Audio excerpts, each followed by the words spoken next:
lanjut apa? Iya, oke. Ya, Gimana klarifikasi ceritanya nih? tuh, Pak John. Minta maaf loh, tuh ada Bang Juma nih. Apa yang harus dimaafin? Nah, Oh gitu. Ya apa udah. yang harus dimaafin? Apa Juma ada salah sama saya, maka saya harus memaafkan Juma? Oh ya udahlah. Kalau nggak merasa Pengikut bersalah. Paulus memang kayak gini cara bicaranya. Diputar balik itu bahasa, ya kan? Iya itu Dalam puter-puter dia. kelicikanku aku menjerat engkau dengan tipu Kali daya. Juma, poinmu Kayak gitu lah. 30, aku baru 1 Juma. Gimana itu? Sawer bang, sawer Kenapa bang. harus ribut dengan koin?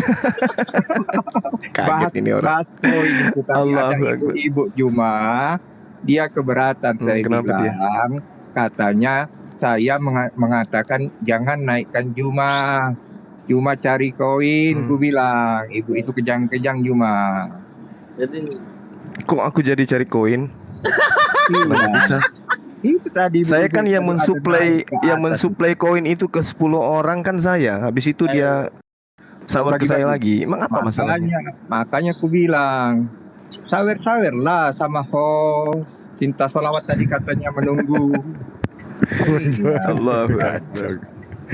Sabar kalah. Bendahara pada tidur jam segini hari Jumat, mereka pada tidur. Bangunkan dong, jangan suruh tidur. Ini hari Jumat, sunah Rasul apa dia semalam?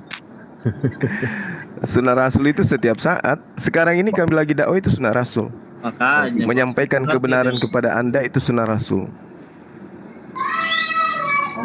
Halo John. Angkat tema yuk, angkat tema. Ayo. Juma masih percaya Yesus itu Isa Masih atau enggak nih? Gini. Kalau yang datang kepada Bani Israel mengajarkan Injil, hikmat Torah, mengajak manusia menyembah kepada Tuhannya Nabi Musa, maka itu saya katakan Nabi Isa. Tapi kalau yang mati terkutuk di atas tiang salib itu Zeus, dewa Romawi, dewa Yunani yang kemudian dijajakan ke Romawi dan Yunani sampai ke Indonesia dan Anda tuhankan. Itu beda. Berarti Nah, tuh harus dibedakan itu. tidak pernah sama seperti Yesus yang disalibkan. Begitu? Yang disalib itu bukan Isa. Siapa? Yesus kan? Itu yang kalian sebut Yesus. Mungkin Ya, Yesus Barabas kali. Makanya Yesus aku bilang, Barabas. Yesus Isa Barabas Al-Masih itu kan artinya Yesus cuma putra di Bapa. Arab, bukan di Israel. Isa Al-Masih itu di Arab.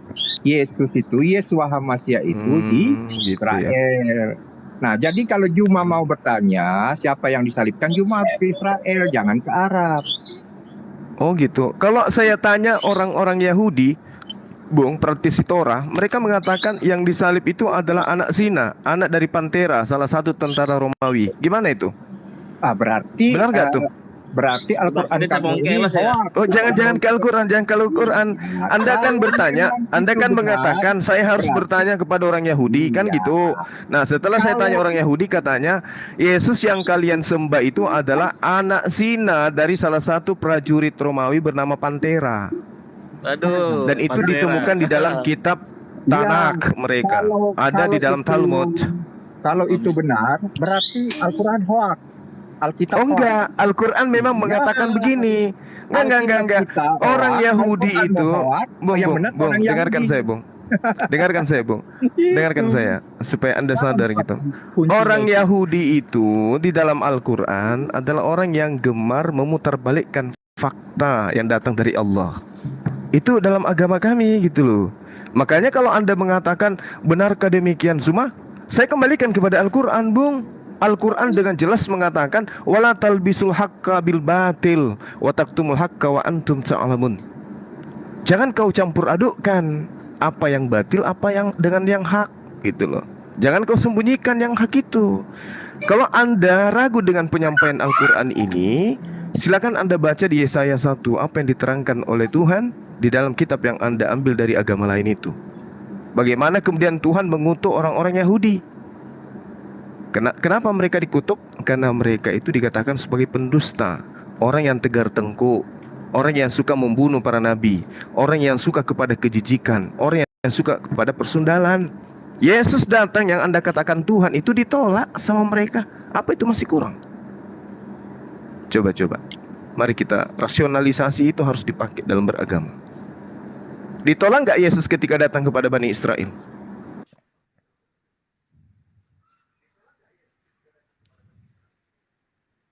Gimana? John kok diem John? Sudah. Biarkan dulu Juma ngomong. Nanti kalau aku ngomong dipotong-potong. Ya, yang saya tanya kepada saudara, ditolak nggak Yesus ketika datang kepada Bani Israel? Jadi kalau Yesus tidak pernah ditolak kedatangannya. Karena apa? Tuhan itu nggak bisa ditolak kedatangannya. Tetapi kalau kau mau Kan? bilang ajarannya Mulai. ditolak, ajarannya itu ditolak. Ya, karena dia juga mengatakan di dalam sebuah ayat bahwa seorang nabi itu tidak dihargai di tempat asalnya. Seperti itu. Berarti sudah perkataannya. tahu. Jadi Berarti jelas. sudah tahu. Bentar dulu, makanya kalau saya ngomong kamu diam, saya kasih kesempatan. Enggak, kamu. berarti Anda sudah tahu yang Anda sembah itu adalah nabi gitu loh. Alhamdulillah, Al-Qur'an Yesus berarti benar. itu- Kan gitu. Yesus itu memang nabi, ya, karena dia kan menyerupai manusia. Oke, Jadi wajar Yesus- kalau dia nabi. Oke. Jadi Baik, ketika Yesus itu dia- nabi. Dia guru, Oke. wajar, karena dia menyerupai Yesus itu nabi. manusia. Nah, sekarang apakah Bapak yang Jadi di surga semua- itu nabi? Bentar dulu, nanti dulu. Kau belum selesai satu, udah nanya lagi. Oh, Gitu memang lah. orang cerdas gitu, Bang. Bentar. Nggak terfokus Itu dalam kalau satu orang tema. yang Jadi loncatan bertanya berpikir seperti itu harus loncat-loncat. biasanya orang yang dalam Materinya ketakutan. cakupannya itu memang kayak gitu. Biasanya Juma itu Oh, ketakutan. enggak dong. Kalau nggak ketakutan, lu slow. Takut sama Santai siapa aja. kira-kira? Ya takut akan kebenaran Alkitab. Enggak, saya. Oh iya, tadi kan sudah dikatakan Anda mengakui Yesus itu nabi. Makanya saya tanya, apakah Bapak pencipta langit dan bumi itu nabi? Kalau Bapak itu, kamu Ayo. kenal nggak Bapak? Tahu nggak Bapak itu siapa? Pernah lihat Bapak nggak?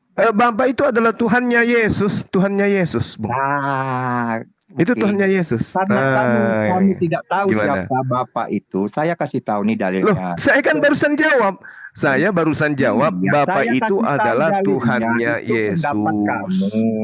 Saya punya enggak dalil, bukan dong. asumsi. Di Yohanes 14 ayat 9 dikatakan di sana, ketika seorang murid dia itu bertanya kepada Yesus, tolong tunjukkan kepada kami siapakah Bapak itu. Lalu Yesus menjawab, Nah, barang siapa yang mengapa engkau bertanya seperti itu? Siapa yang melihat aku, sama seperti melihat barang Bapa. siapa yang melihat aku, maka Gitu. ia telah melihat apa?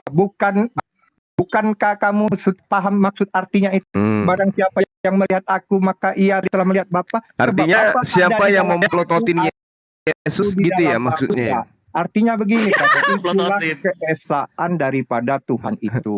Jadi Bahwa siapa yang tidak ada memplototin Yesus sama sebentar. memplototin Bapak pencipta langit dan bumi gitu? Pak. Iya, jadi parah jadi ini, ada parah. dalilnya, ya, ada dalilnya. Parah ini. Oleh karena Ajar itu Bang Bapak Juma, itu itu pekerjaan adalah itu. sebuah Iya, simbol. siapa yang melihat Gitu. siapa yang melihat Yesus sama melihat Bapa itu betul. Betul. Nah, Malah Musa diperintahkan jadi, oleh Bapa itu itulah sendiri untuk ayatnya mengaku ada, sebagai bukan sebagai apa? asumsi. Sebagai Allah kepada siapa? Kepada Bani Israel. Jadi jelas ada Aduh, ayatnya. dangkal bukan sekali, Bung. asumsi.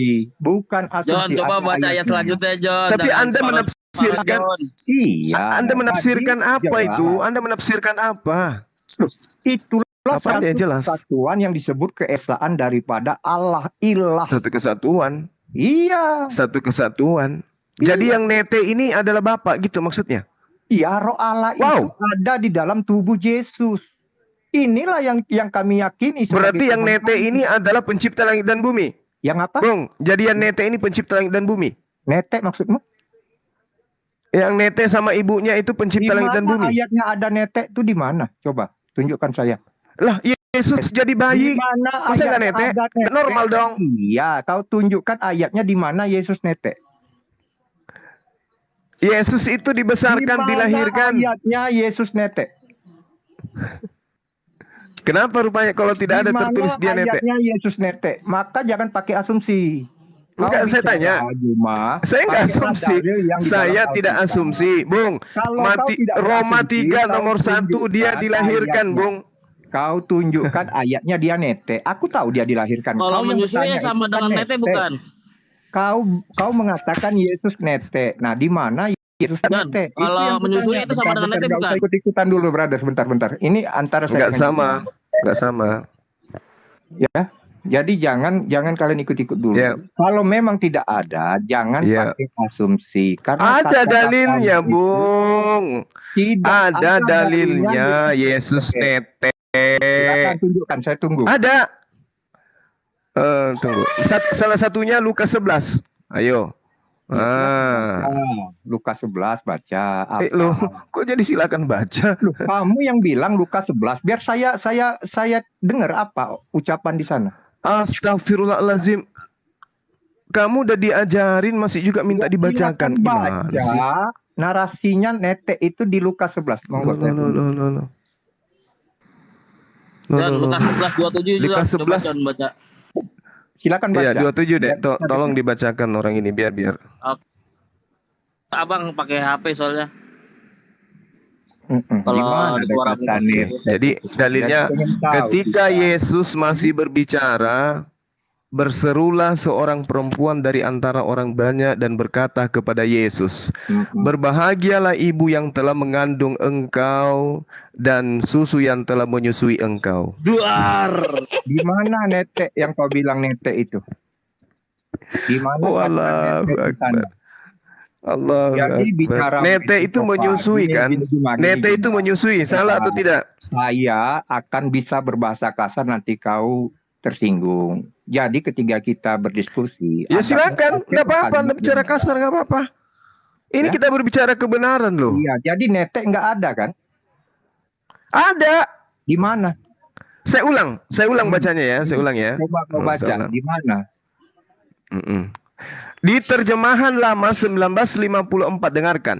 Tatkala Yesus lagi mengatakan perkara itu, datang seorang perempuan dari antara orang banyak bersuara sambil berkata kepadanya, "Berbahagialah rahim yang mengandung engkau dan tete yang telah engkau hisap." Oh, tetek yang kau Masih hisap. kurang? Di mana itu tertulis? Makanya kamu Perjanjian itu, lama, perjanjian lama. Dalam bahasa Yunaninya mastos. Mastos itu artinya apa? Buah dada atau payudara. Nanti kalau saya naik di komal-komal Kristen pasti dibilang saya mengejar. Ayat mana kau pakai, Juma? Ayat mana kau pakai? Ayat mana kau pakai? Perjanjian Lukas lama. 11 nomor 27, muridku. Dungu. Kau tahu Dalam nggak, bahasa perjanjian baru Yunani. itu tidak ada itu perjanjian lama, itu perjanjian baru. Kau kubilang bodoh, kau marah. Perjanjian baru, muridku. Baru Lukas 11 nomor 27. bodoh dibilangin. Di situ dikatakan mastos. Mastos itu payudara atau buah dada.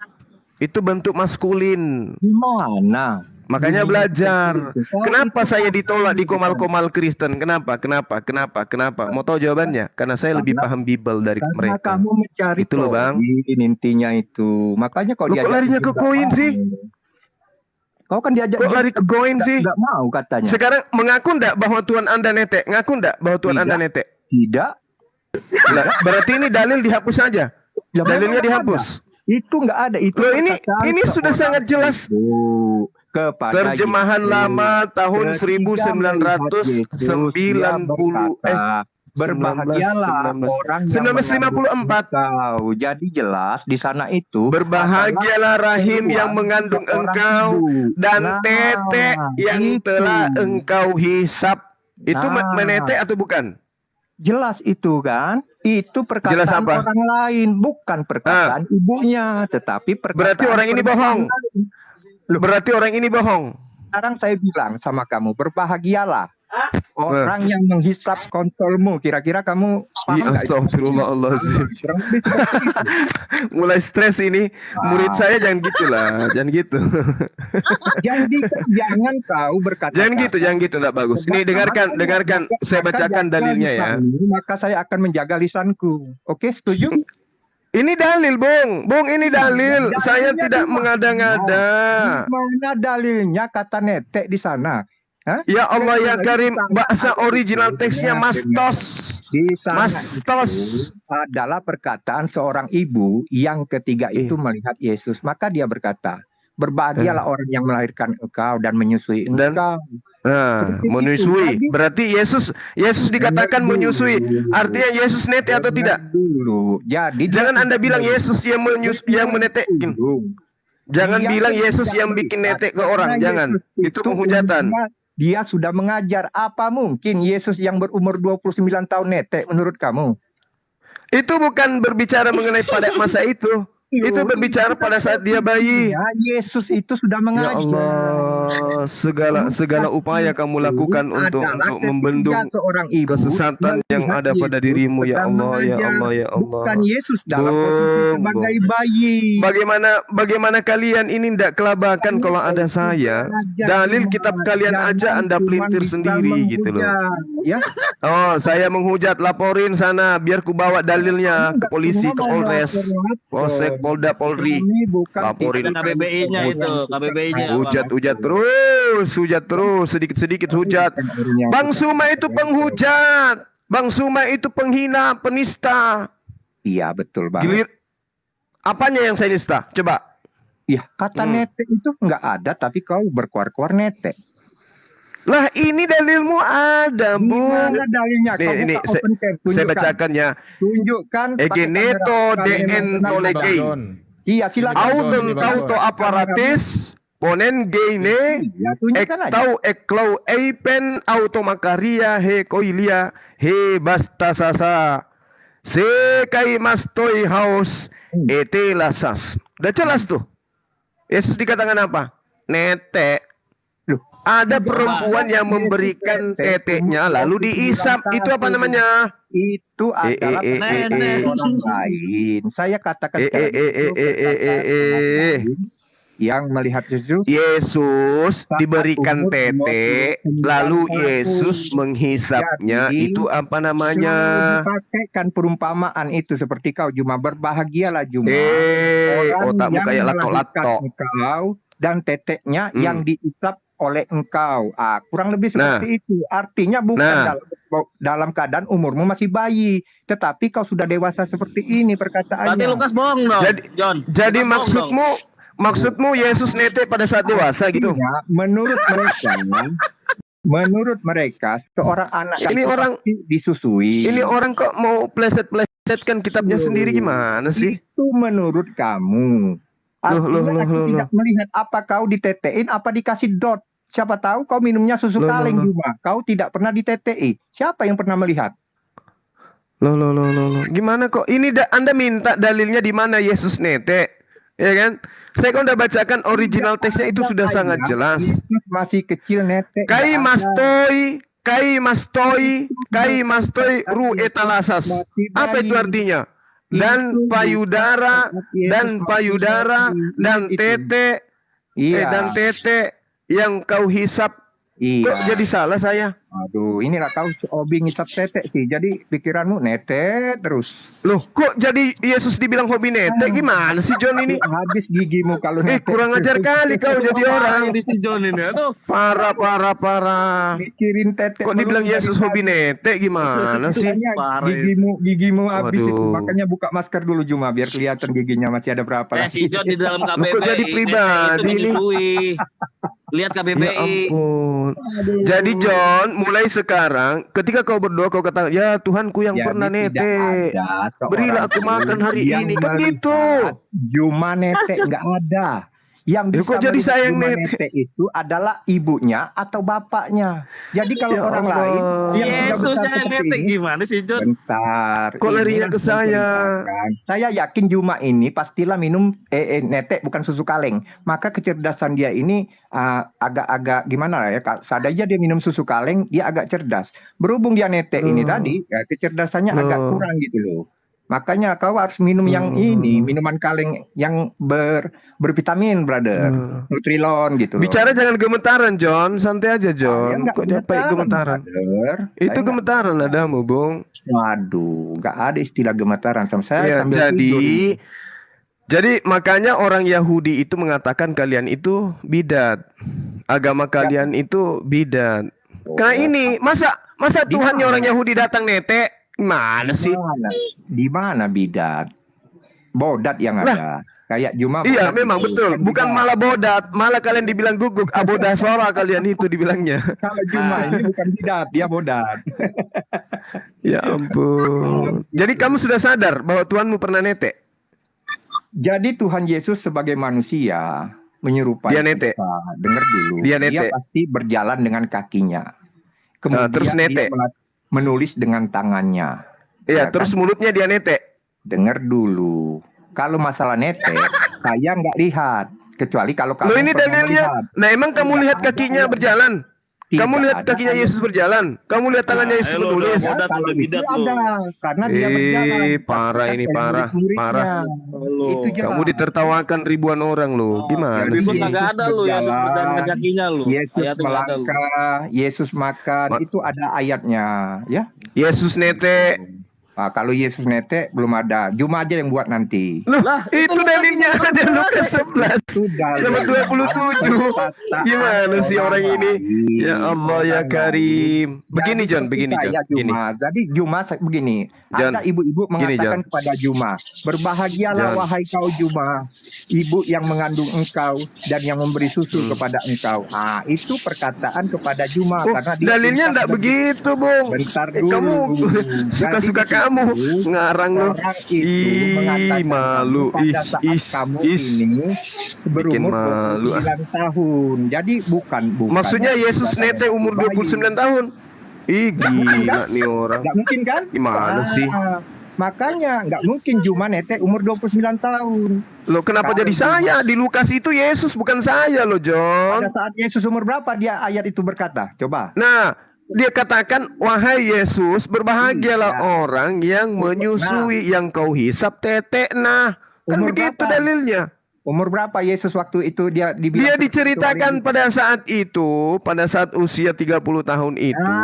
Akan Gitu. tetapi, maksudnya Artinya, Yesus jadi besar, umur- jadi dewasa. Iya, umur Dengar, Yesus itu jadi dewasa sama dengan oleh karena kamu. dia dulunya pernah nete. Saat Jangan itu, kau bilang dia umur nete di 29 usia 29. Tetapi Itu penghinaan tentang namanya. Hal nete itu adalah urusan ibunya, Kak.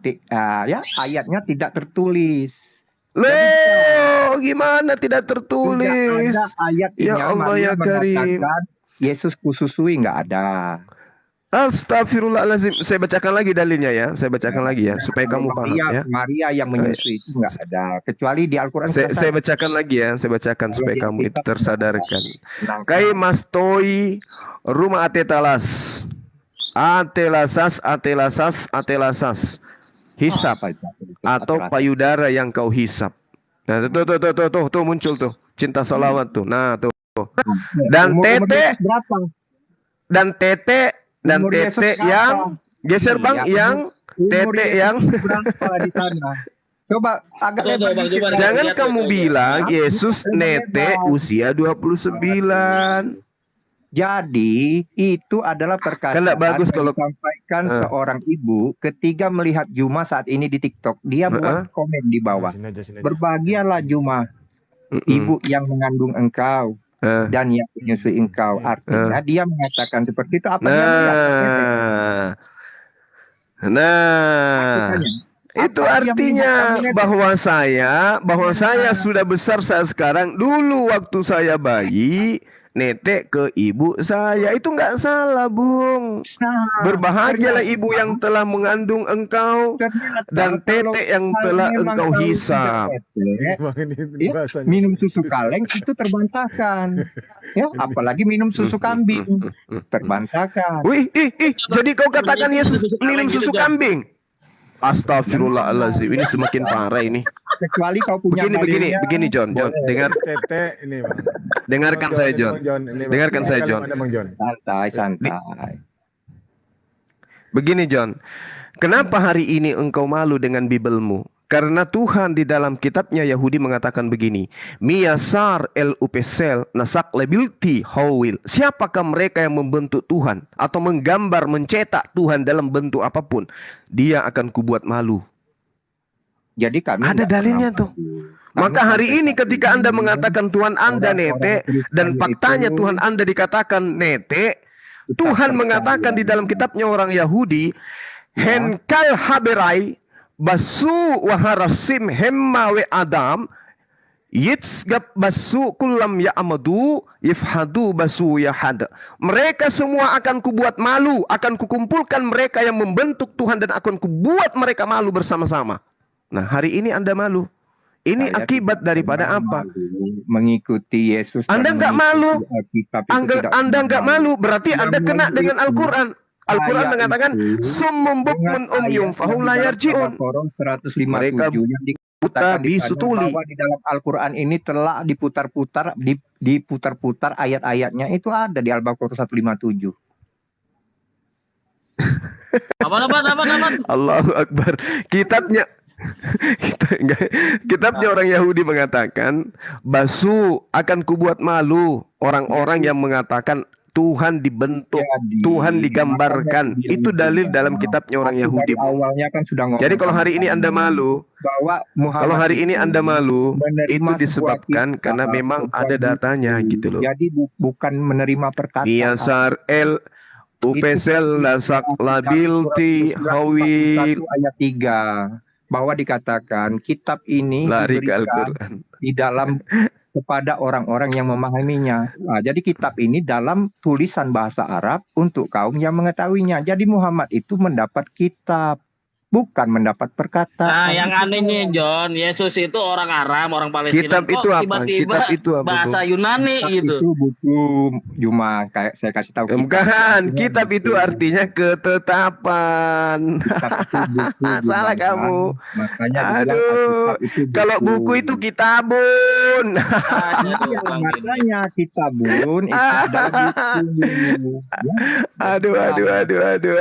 Kitab itu ketetapan. Anak muridku, aduh gimana sih anak yang muridku sudah ini. diputarbalikkan faktanya dan itu dibenarkan. Oke, jadi gimana? Anda sudah ngakui bahwa Tuhan Anda itu pernah netek, menyusui? Saya belum pernah melihat. Jadi bagaimana mungkin saya mengakui sesuatu yang tidak saya lihat? Coba. Karena ditunjukkan Bang John. Lukas menceritakan tentang sunatnya Yesus juga. Anda juga mengatakan Yesus tidak disunat karena Anda tidak pernah melihat gitu. Iya, selama saya tidak Lukas yang lebih muda dari Yesus menceritakan Yesus disunat di Lukas 2. Apakah Anda percaya Lukas mengatakan Yesus disunat itu betul? Jika Percaya enggak kalau Yesus itu disunat? Saya percaya. Kan kagak ngelihat John. Halo? Lah ini kok Bang Juma kemana ini? Aduh lagi hiburan ini. Kok mental? Dua-dua terpental Lah si itu. John naik lagi John. Halo. Bang Juma mana Bang Juma nih? Jaringan kali. Makanya ngaco ini aduh si John. Kita sendiri itu. Dibantah. Parah. Ya Oten senangnya gitu memang. Gak peduli, penting Yesus itu Tuhan. Waduh, hostnya tadi katanya sholat itu Bang. Mana ya Kak Tiara?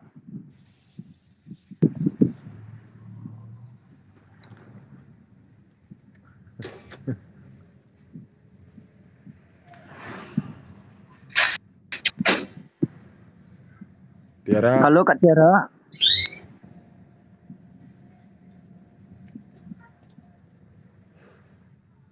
Tiara. Nah ini kok mental ini pada kemana ini aduh makanya si John nah.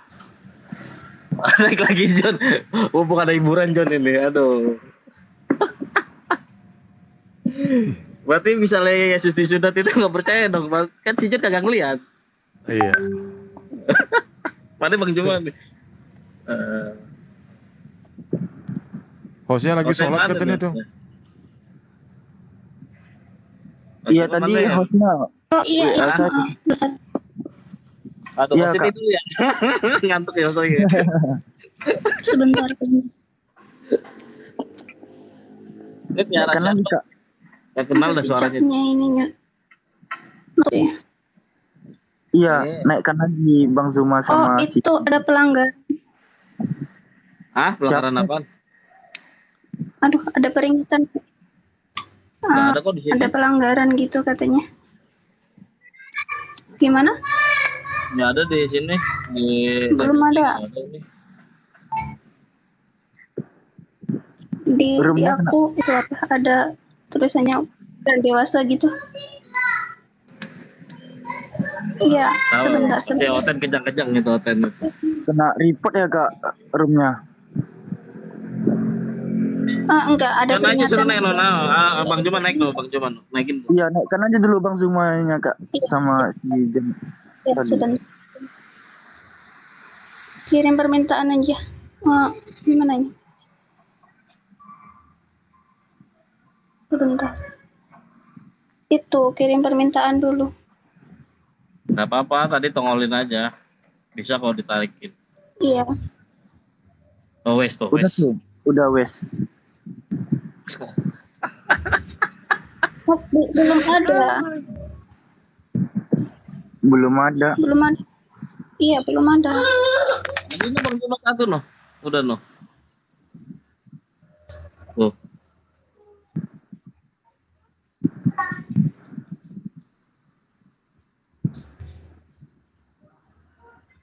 Coba. Nggak bisa dinaikin lagi.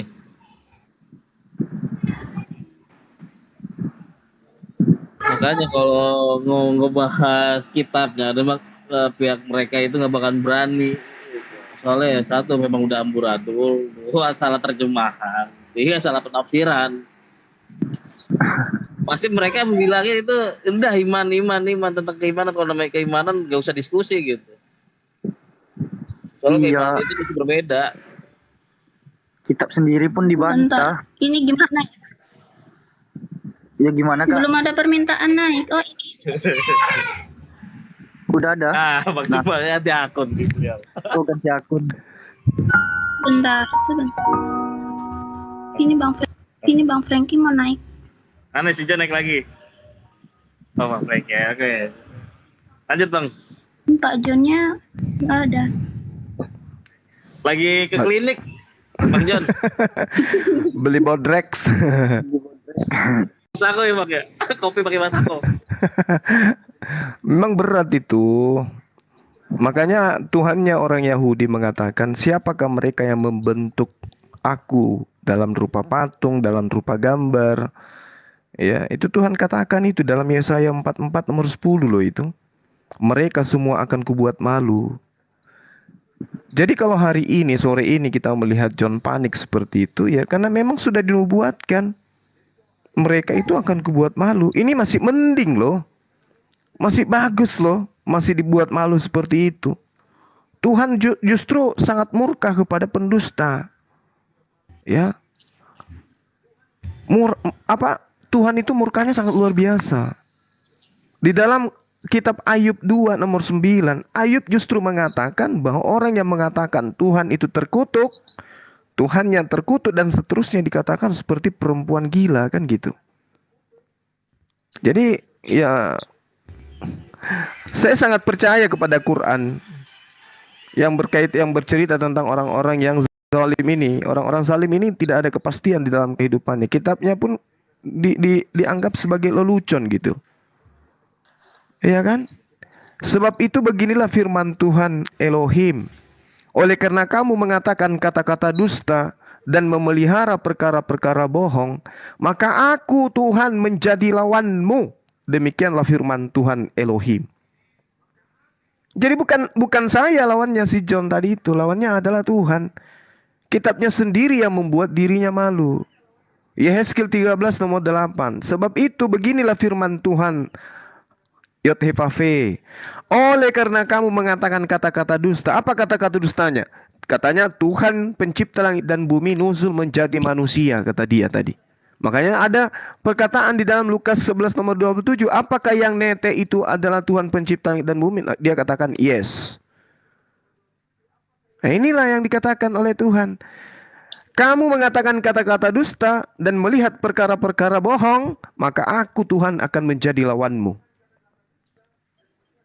Ya kan? Keluaran 23 nomor 1. Janganlah engkau menyebarkan kabar bohong. Janganlah engkau membantu orang yang bersalah dengan menjadi saksi yang tidak benar. Mazmur 5 nomor 6. Engkau membinasakan orang-orang yang berkata bohong. Tuhan jijik melihat penumpah darah dan penipu. Amsal 19 nomor 9. Saksi dusta tidak akan luput dari hukuman. Orang yang menyembur-nyemburkan kebohongan akan binasa. Nah, coba lihat tuh si John. Belum apa-apa jiwanya, akalnya sudah binasa. Tinggal jasadnya aja itu bertahan. Ya, udah binasa sebenarnya. Akalnya itu udah binasa, tinggal jasadnya enggak yang belum binasa. Udah stres itu, Pak. Iya, binasa, otaknya nggak berfungsi. Keluaran 23 nomor 7. Haruslah kau jauhkan dirimu dari perkara dusta. Orang yang tidak bersalah dan orang-orang yang benar tidak boleh kau bunuh. Sebab aku tidak akan membenarkan orang yang bersalah. Demikianlah firman Tuhan. Ya kan? Nah, kenyataan itu. Masakan ia ada anjingnya diberi nama Sugi? Waduh. Habis itu ada anjingnya namanya Zuma. Baru di komal anjingnya bunyi terus dipanggil, "Hus, Suma, diam. Ini anjing saya namanya Suma." Ya kan penyakit hati gitu loh. Sakit hati oleh karena apa? Sudah dinubuatkan. Dia dibinasakan otaknya. Summum bukmun umyum fahum la yarjiun. Ya, otaknya nggak berfungsi kata Al-Quran. Kata Amsal, dia binasa otaknya. Saksi dusta tidak akan luput dari hukuman. Masakan dia bersaksi bahwa Tuhan datang dalam rupa manusia, mati netek kepada manusia. Kalau di Islam, kesaksian umat Islam, tiada Tuhan selain Allah. Kesaksiannya dia, Tuhan turun ke bumi, netek kepada manusia. Kesaksian dusta. Makanya teman-teman, mohon maaf teman-teman Kristen itu ketika melihat Bang Suma di komal-komalnya, mereka nggak mau naikin. Jangan dinaikin, itu penghujat. Nenek Mukiper yang menghujat siapa, yang menista siapa, yang menghina siapa. Saya mendudukkan perkara dengan benar, dalil yang saya baca. Saya tidak mengada-ngada. Ya kan? Berbahagialah ibu yang telah mengandung engkau dari susu yang telah menyusui engkau. Kata-kata ini sedikit halus. Dibuat sedikit halus. Tapi perjanjian lamanya jelas dikatakan tatkala Yesus lagi mengatakan perkara itu, datang seorang perempuan di antara orang yang banyak, bersuara sambil berkata kepadanya, "Berbahagialah rahim yang mengandung engkau dan tete yang telah engkau hisap." Masih kurang tuh. Oh, salah kamu semua. Original teksnya tidak begitu. Original teksnya justru lebih parah lagi. Kaimastoi itu dan payudara atau buah dada. Ya sama ajanya itu. Aduh, parah ini. Makanya tinggalkan menuhankan manusia, Bung. Otak kita ini diciptakan oleh Allah, bukan disetting untuk dimatikan. Allah menciptakan manusia sesuai dengan kodrat, sesuai dengan ukuran masing-masing. Kenapa ayam dikasih kaki dua? Karena ayam tidak diperintahkan untuk sujud sholat. Kalau ayam diperintahkan sholat, begitu angka kakinya dua jatuh. Paham ya? Begitu juga sapi, tidak diperintahkan sholat. Karena kalau sapi takbir jatuh dia. Hanya manusia yang diperintahkan untuk takbir sholat, akalnya itu dipakai. Gitu loh. Nah, ya, makanya Bang Zuma di dalam perjanjian lama kan dia para Yahudi ini dilarang untuk berdusta. Tapi di Kristen, Bang Zumanya lagi marah-marah ya? Enggak dong. Enggak, Bang. Ini saya si Franky cari penyakit lagi aja, Bang. Enggak marah saya. Kelihatannya Bang Zumanya marah-marah terus di TikTok nih. Enggak, Bang, enggak. Selama tidak menghujat Tuhan, saya tidak akan marah. Ya, tapi kelihatannya menghujat dalam kata yang sangat antipati. Contoh misalnya. Ya, contoh Bang Suma mengatakan nabinya orang Kristen itu menetek, itu dalam bahasa yang sangat. Bukan nabi, Pak. Bukan nabi, Pak. Bukan nabi, Tuhan loh, Bang. Oke. Tuhannya orang Kristen itu menetek. Itu bahasa-bahasa yang sangat saripati, tapi itu menusuk. Artinya dalam tanda kutip penghujatan yang sangat halus. Tapi tidak apa-apa. Artinya kalau kitabnya Abang yang mengatakan gitu gimana, Bang? Kalau kitabnya Abang yang mengatakan itu gimana? Kalau kitab itu kan ditulis dengan terjemahan. Terjemahan itu kan dilihat dari huruf-huruf, dari perkataan-perkataan, dari bahasa, dari negara. Itu banyak sekali dengan pengertian-pengertian. Dari Indonesia aja banyak sekali. Per satu kata itu bisa memberikan pengertian yang berbeda. Nah, inilah yang saya artikan, Bang. Berbahagialah rahim yang mengandung engkau dan tete yang telah engkau hisap. Terjemahan 1954. Saya kan Iya, baca dalil, kan gitu, Bang. iya, ya. Oke, tidak masalah. Tidak masalah karena itu dalam bahasa secara manusiawinya, iya kan? Ada bahasa sorga dan bahasa manusia, bahasa bumi. Tidak apa-apalah Bang Suma mengatakan bahasa bumi dengan perkataan-perkataan yang sangat menginfluence kepada setiap orang yang menonton di sini. Nah, itu kembali lagi kepada setiap orang yang menonton di tempat ini. Jadi, Abang Room Prengki, ini, menurut Abang saya tetap aja menghujat meski ada dalilnya. gini, soal hujat menghujat itu nanti nanti setiap pribadi orang yang akan menilainya. Iya, betul. Jadi saya tidak bisa mengatakan Bang Suma itu salah. Tidak masalah.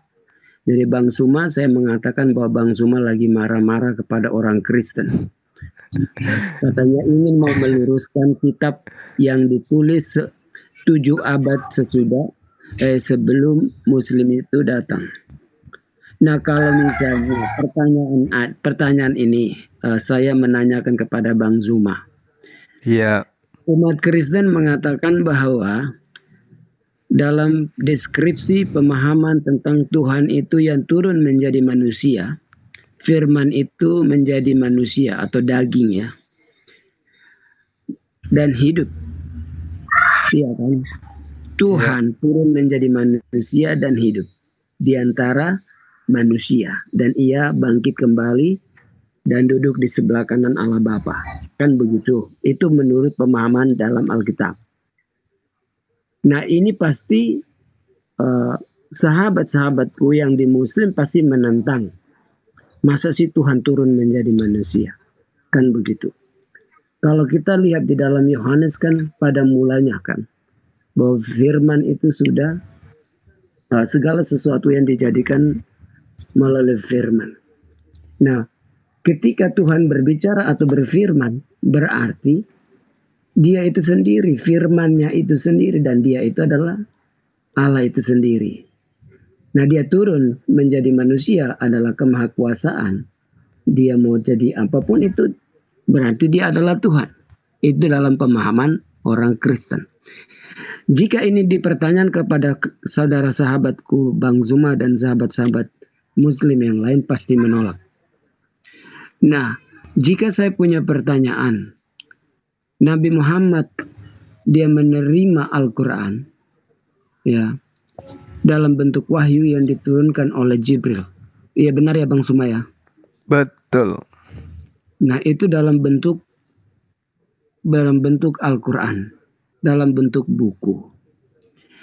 Nah, dalam bentuk buku, satu keyakinan dalam umat Muslim bahwa Al-Quran itu buku yang sangat suci dan mulia. Iya kan? Dan itu tidak dimain-main karena itu sakral. Betul. Nah, dalam konteks ini saya mau menanyakan Bang Suma.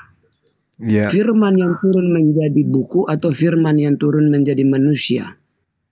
Baik. Pasti saya akan disalahkan. Kan gitu. Iya. Makanya saya bilang, ya kalau kita, ini pasti akan menjadi suatu perdebatan yang tidak akan berakhir. Karena di dalam kitab suci, apapun yang ditulis, itu adalah manusia.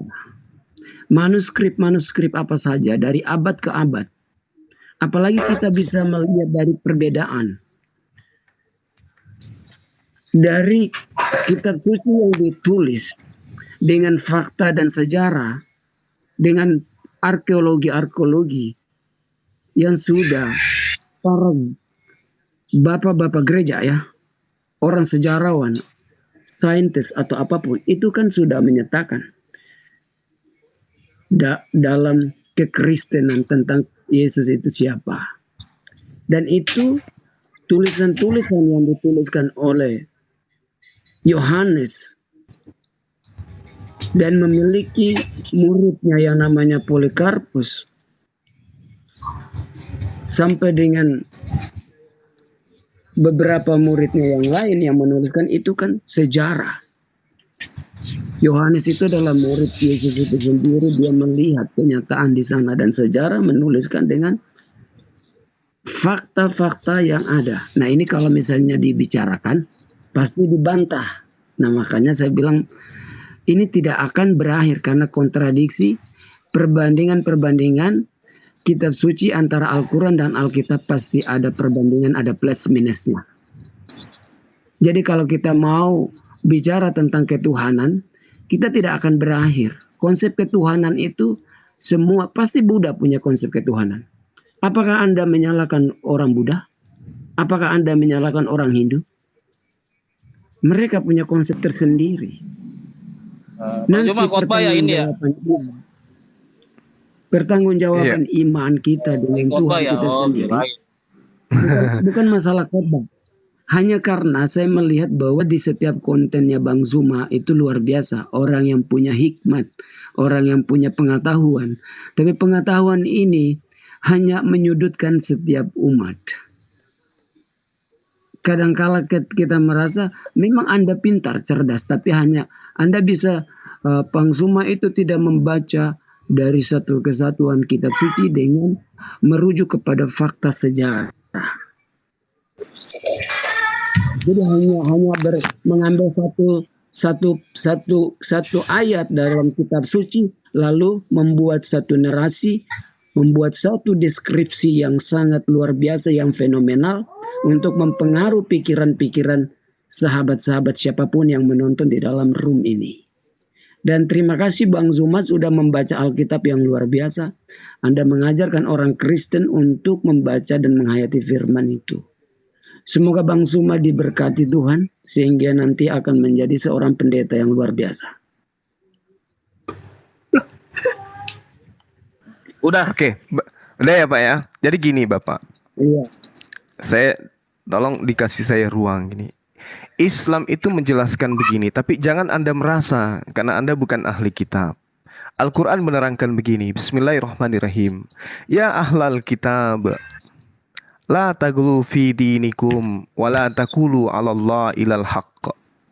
Wahai ahli kitab, wahai keturunan Nabi Yakub. Jadi bukan ke Kristen. Kristen itu adalah manifestasi dari pekerjaan dia loncat. Loncat ya. Loncat atau diloncatkan. Atau dia mau pergi netek juga. Jadi gini. Itu kenapa turun sendiri. Oke. Saya lanjutkan sedikit. Ya, teman-teman supaya dipahami ini teman-teman Kristen yang selalu mengatakan kita ini membuat sesuatu tindakan yang membuat orang Kristen marah. Dengarkan. Al-Quran mengatakan, ya ahlal kitab. Bukan Kristen yang diseru di sini, bukan. La taglu fi dinikum. Jangan engkau berlebih-lebihan di dalam agamamu. Wala taqulu 'alallah. Jangan kau mengatakan yang tidak benar. Ya, jangan kau berkata tentang Allah illal haqq, kecuali yang benar. Ini peringatan kepada orang-orang Yahudi, bukan kepada orang Kristen. Innamal masihu Isa bin Maryam Rasulullah wa kalimatuh. Sesungguhnya Al-Masih Isa anak laki-lakinya manusia berjenis kelamin perempuan bernama Maryam itu hanyalah utusan Allah dan juga kalimat yang disampaikannya kepada Maryam, kehendak yang disampaikan kepada Maryam, keinginan yang disampaikan kepada Maryam bahwa Tuhan menginginkan menciptakan seorang manusia bernama Isa, anak laki-lakinya Maryam. Jangan kau menyampaikan sesuatu yang berlebih-lebihan, illal haqq, kecuali yang benar. Nah, ahli kitab ini kenapa dikatakan seperti itu? Karena ahli kitab menjajakan kepada non ahli kitab bahwa ada Tuhan selain Allah yang namanya Yesus. Sehingga ada korban. Makanya dikatakan di dalam Matius 15 nomor 23. Apa yang dikatakan di sana? Ini sesuai dengan apa yang diterangkan oleh Al-Quran. Jadi kita umat Islam itu tidak mengada-ngada di dalam menyampaikan sebuah narasi Al-Quranul Karim. Itu pasti berkesesuaian tuh. Berkesesuaian dengan apa yang kemudian diterangkan di dalam Al-Quran, dengan apa yang kemudian muncul di dalam kitab teman-teman Kristen hari ini. Kenapa? Karena kitab orang Kristen itu bukan karangan orang Kristen. Bukan karangan orang Kristen, tapi buatan orang-orang pertama kali yang kemudian menjajakan satu konsep yang tidak dianut oleh orang Yahudi itu sendiri. Makanya dikatakan, celakalah engkau ahli kitab, wahai orang Farisi, engkau menjelajahi daratan, menyeberangi lautan untuk mentobatkan orang masuk ke agamamu menjadi orang neraka dan membuat mereka menjadi 2 kali lebih jahat daripada engkau. Matius 23 nomor 15. Ya. Celakalah kamu hai ahli Taurat. Jadi yang celaka ini adalah ahli Taurat, orang Farisi. Hai orang-orang munafik, sebab kamu mengarungi lautan dan menjelajahi daratan untuk mentobatkan satu orang saja menjadi penganut agamamu. Dan sesudah mereka bertaubat, sesudah dia bertaubat, kamu menjadikan dia orang neraka yang 2 kali lebih jahat daripada engkau. Data ini sesuai dengan Al-Quran. Apa peringatan Al-Quran? Ya ahlal kitab, la taglu fi dinikum wa la taqulu 'ala Allah illal haqq. Wahai ahli kitab, jangan kau mengatakan sesuatu yang tidak benar tentang Allah. Apa itu? Kau mengajarkan ke orang-orang bahwa Al-Masih itu adalah Tuhan. Jangan kau ajarkan itu. Nah, inilah yang dikena di dalam Matius 23. Celakalah engkau hai ahli Taurat, orang Farisi, orang munafik. Kau mengarungi lautan dan menjelajahi daratan untuk mentobatkan satu orang saja menjadi penganut agamamu. Sesudah ia bertobat, kamu menjadikan dia orang neraka dan 2 kali lebih jahat daripada kamu. Jadi agama yang dianut oleh saudara kita tadi itu adalah agama yang dibentuk oleh orang Farisi dan ahli Taurat. Mereka ini korban 2 kali lebih jahat daripada pembuat agama itu sendiri. Nah, terkait dengan apa yang dikatakan itu tadi, kita di dalam Islam itu sudah sangat jelas. Nabi Isa itu adalah utusan Allah. Inna masala Isa indallah kamathali Adam khalaqahu min turabin thumma qala lahu kun fayakun. Seirama dengan Mazmur 33 nomor 9. Yesaya 55 nomor 11. Tuhan ketika ingin menciptakan sesuatu cukup berkehendak. Ketika dia menghendaki, maka apa yang dikehendakinya itu jadi. Selesai. Innama amruhu idza arada syai'an an yaqula lahu kun fayakun.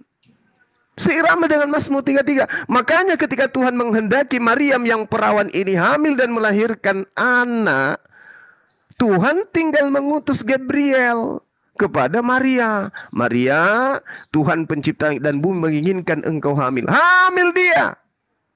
Maria nggak mengatakan, aku nggak mau. Aku masih mau perawan terus. Nggak bisa. Tuhan yang menghendaki. Maka dikatakan, kun fayakun. Mazmur 33. Apa yang diperintahkan, itu yang jadi. Nah, ini yang terjadi. Sehingga mujizat yang ada di dalam Al-Quran menerangkan bahwa beliau hanyalah seorang nabi yang diberi nikmat kenabian. Itu tidak keliru. In huwa illa abdun an'amna alaihi wa ja'alnahu mathalan li bani Israel. Lagi-lagi Isa dengan seperangkat mujizat, kekuatan dan tanda-tanda itu sebagai nikmat kenabian kepadanya dan juga sebagai contoh kepada Bani Israel. Lagi-lagi bukan contoh kepada orang Kristen. Makanya orang Israel itu tidak menuhankan dia. Kenapa? Karena ketika Isa datang kepada Bani Israel, menunjukkan data-data kenabiannya, kerasulannya, pengutusannya dia sebagai utusan Tuhan, orang Israel tidak kemudian jatuh cinta untuk menuhankan, menggantikan Hasem, menggantikan Tuhannya Abraham kepada Yesus anak Maria. Tidak. Tetapi agama yang dibangun oleh ahli Taurat, agama yang dibangun oleh orang Farisi di luar daripada Yahudi, itulah yang kemudian jatuh cinta dengan Tuhan yang dibuat. Makanya saya katakan Roma 14 nomor 9, Yesus yang kalian salibkan itu telah dibangkitkan oleh Tuhan untuk dijadikan menjadi Tuhan oleh Allah, baik untuk orang hidup maupun orang mati. Jadi Al-Quran tidak pernah keliru menjelaskan itu. Makanya teman-teman Oten kalau lihat saya itu ya kebakaran jenggot.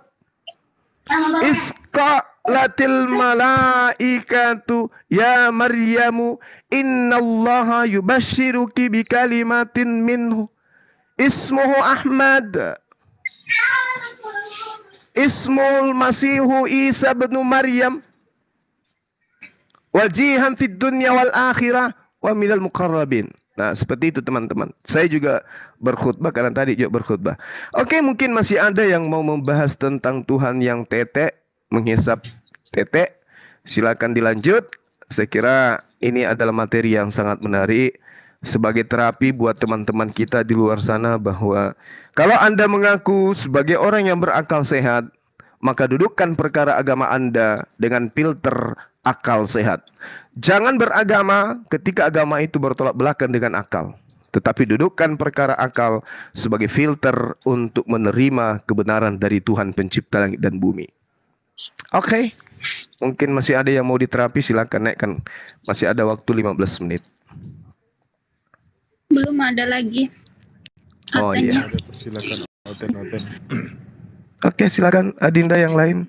Nah, makanya nggak di TikTok, nggak di Zoom Bang Zuma. Aduh, bingung, susah banget ya nyarinya ya. Iya, kalau kita ke komalnya dia sikit-sikit di-kick, di-mute. Sama kayak di Itu. Zoom ya kan. Sebentar Nah, ini- di-mute ya kan. Sekarang ini ada yang lucu. Si pendeta Torosoki itu kan, kemarin-kemarin kan dia keluar-keluar tuh. Nah, 2K kalau saya harus saya bayar ke dia 2K, kata dia gitu kan gitu. parah. Harus 2K saya bayar. Nah, sekarang dia tebar fitnah. Katanya saya sudah berjanji ke dia bahwa saya harus kasih dia 2K baru saya bisa naik. Padahal itu nggak pernah saya janji ke dia kayak gitu. Dia bikin sendiri. Makanya itu berapa ya Oten pada di TikTok pada nyari duit ya. Kayaknya koin aja baru berapa, kakak kan nggak ada urusan sama koin. Salam Yesus Tuhan. Waduh. Yakin Pak? Selamat sore Bang Hosi Salam Hota. Yesus Tuhan. Iya, Tuhan bagi Anda, Nah, Nabi bagi kami gitu Bang. Dan siapakah Yesus menurut Yesus? Yesus Nah, Tuhan. Iya, Yesus Tuhan, betul. Dia Tuhan Yesus, dia adalah seorang nabi dan rasul. Dah gitu dong. Kalau Pak kami Tatang. percaya sama Yesus Tuhan, hak kami itu. Itu kan urusan kami itu. Oh iya, betul Bang, betul. Itu tidak ada paksaan. Silakan aja Anda menuhankan Yesus, tidak ada paksaan. Tidak ada larangan juga Urusan dari kami, nggak ada larangan. kayak kami lah kan orang Batak kan. Si Iya, Raja Batak mau kami bilang itu Tuhan, nggak masalah sama kami itu. iya, memang nggak masalah, nggak masalah. Anda mau menuhankan Yesus. Karena gini Bang, kalau Iya. pandangan agama ini kan, pandangan silakan. agama ini Bang kayak gini ya. Iya. Kalau Al-Quran kan pembawa nabinya dari Tuhan Muhammad. Kalau Siap. kami Kristen Yesus. Mau kematian kita pun nanti sama di hadapan Tuhan. Mau siapa kepercayaannya? Mau Nabi Muhammad, mau Nabi kalau orang abang bilang kan Nabi Isa. Kalau kami kan beda, Isa sama Yesus beda pandangan kami. Iya, itu udah pasti itu Bang. Yesus dan Isa itu beda. Jadi kalau Betul. kalau di bahasa agama tidak ada ujungnya, sampai kiamat pun tidak ada ujungnya. Yang intinya kita iya. keturunan Abraham.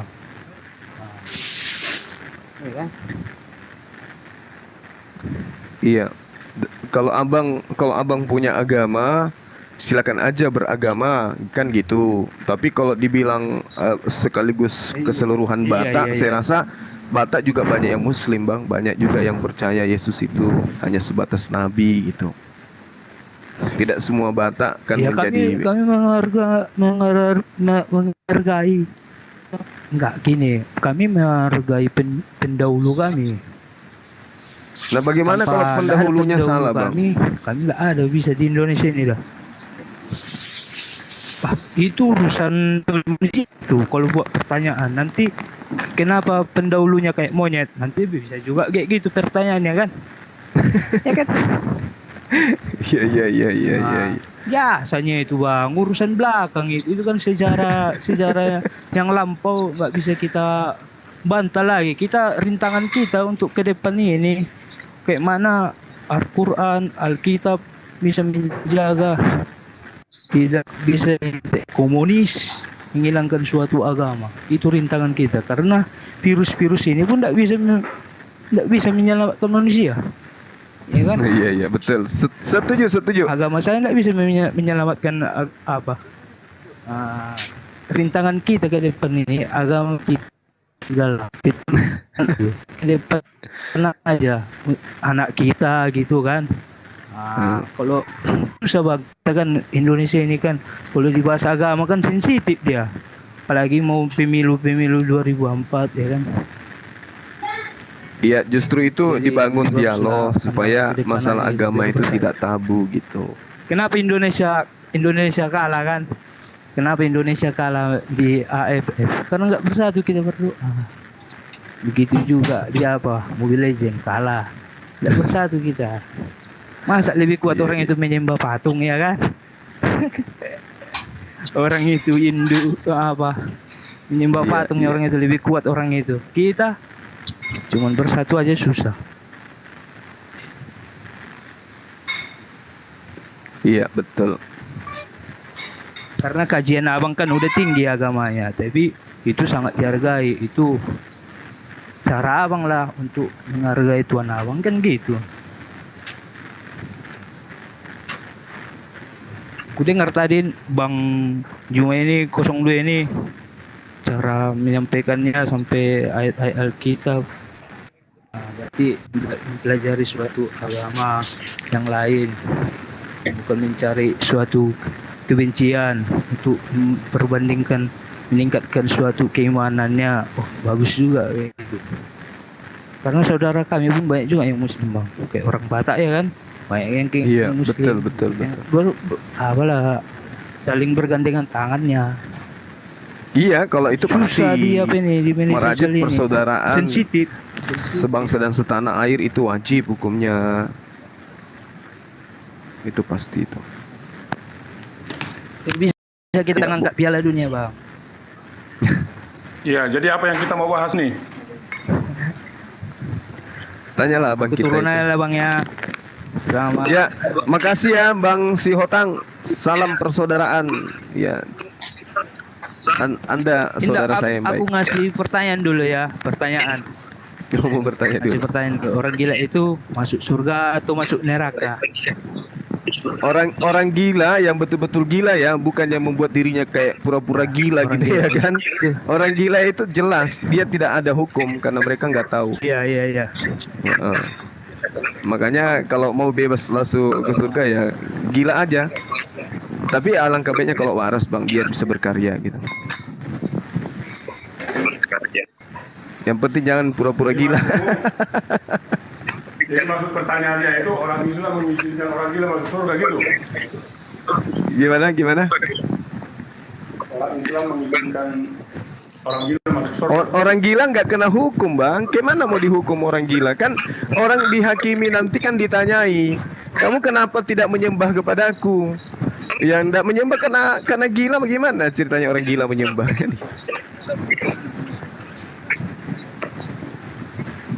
Ya, itu kan umat manusia juga, manusia yang ditinggikan Tuhan derajatnya. Didoain pasti sembuh. Kalau udah Ya, sembuh, kecuali kalau dia sudah sembuh. Kalau dia sudah sembuh bang, terus kemudian dia beragama, wajibnya dia ikuti aturan agamanya kan gitu, sesuai dengan apa yang diyakini, gitu loh. makanya harus lebih banyak melayani orang gila daripada melayani orang waras. Suaranya tenggelam bang, nggak kedengaran. Suaranya tenggelam, nggak kedengaran. Makanya harus lebih banyak melayani orang gila daripada orang waras. Karena orang waras itu pasti kalau dia nggak kuat bisa jadi gila. Tapi orang gila kalau dilayani bisa sembuh. Iya.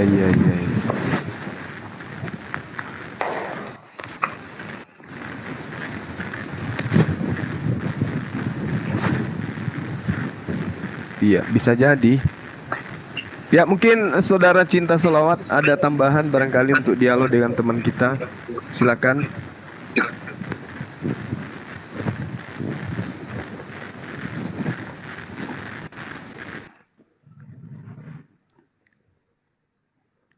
Cek.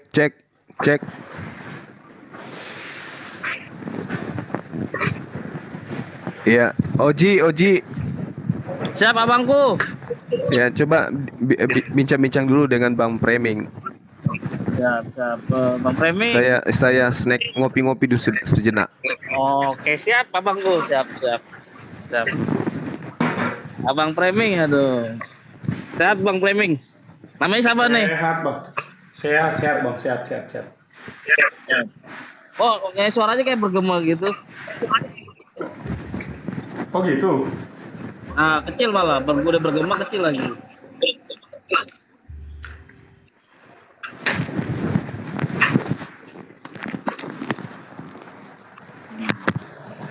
Makanya tuh tadi saya bingung gitu.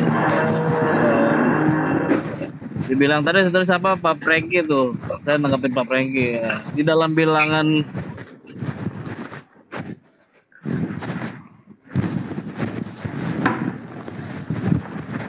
nah, kalau izin di bilangan kalau salah korek. Kok suaranya situ putus-putus? Pak Framing nggak ada suaranya. Ada? Nggak ada ya? Ada.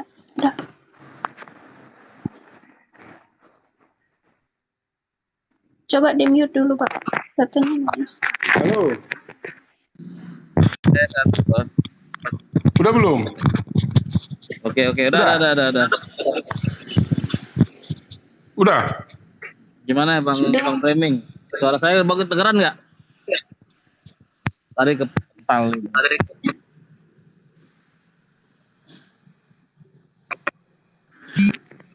Gimana Bang Framing?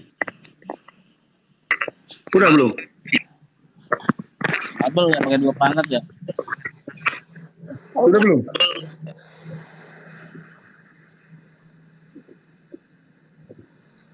Iya, bagaimana? Apa Bang Framing? Apa yang mau ditanyakan? Apa mau ditanya? Saya bertanya duluan ya. Jadi sedikit ya, boleh? Boleh. Oke, Bang Framing, di dalam Lukas 24 44 sampai 46 itu mengatakan bahwa Yesus akan bangkit mati dan bangkit di hari ketiga.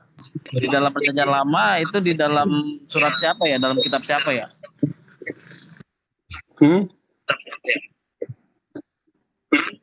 Coba Bang Framing itu dibuka Lukas 24 nomor 44 sampai 46. Udah baca. Kenapa? Baca. Ya saya pakai HP, saya posisinya lagi di luar deh itu. Dengarkan suara mobil, suara motor kan? Iya. Sama juga HP saya cuma di situ satu. dikatakan bahwa Yesus akan mati dan bangkit di hari ketiga di dalam perjanjian lama telah dinubuatkan, ya kan? Nah, di dalam perjanjian lama di kitab manakah yang disebutkan bahwa Yesus mati dan bangkit di hari ketiga gitu? Soalnya sampai saat ini saya belum pernah nemuin itu di dalam perjanjian lama manapun, maupun di kitab Mazmur, di kitab Tanak, itu nggak ada. Yang ada. Yang ada. Ya. Kenapa sih itu putus-putus? Lah kok saya? Itu yang noise itu siapa tuh yang noise? Nggak tahu di siapa nih. Om Framing galing, saya mah kagak putus-putus ya.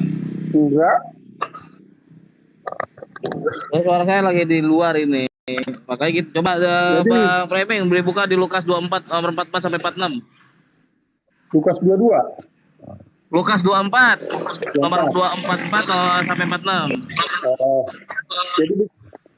Kalau itu kan pemberitahuan yang keempat itu tentang kematian Yesus dari pernyataan Yesus. Nah, di situ kan anggap aja kita di situ kan nubuatan untuk Yesus kan.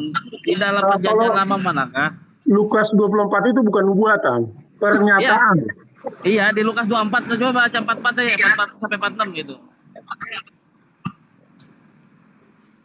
Iya, bukan nubuatan itu tapi pernyataan. Pemberitahuan.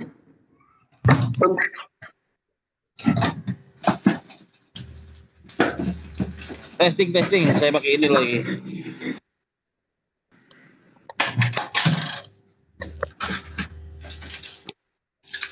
Bapaknya gini, sebab ada tertulis di kitab Mazmur, kitab para nabi dan kitab Torah. Ya.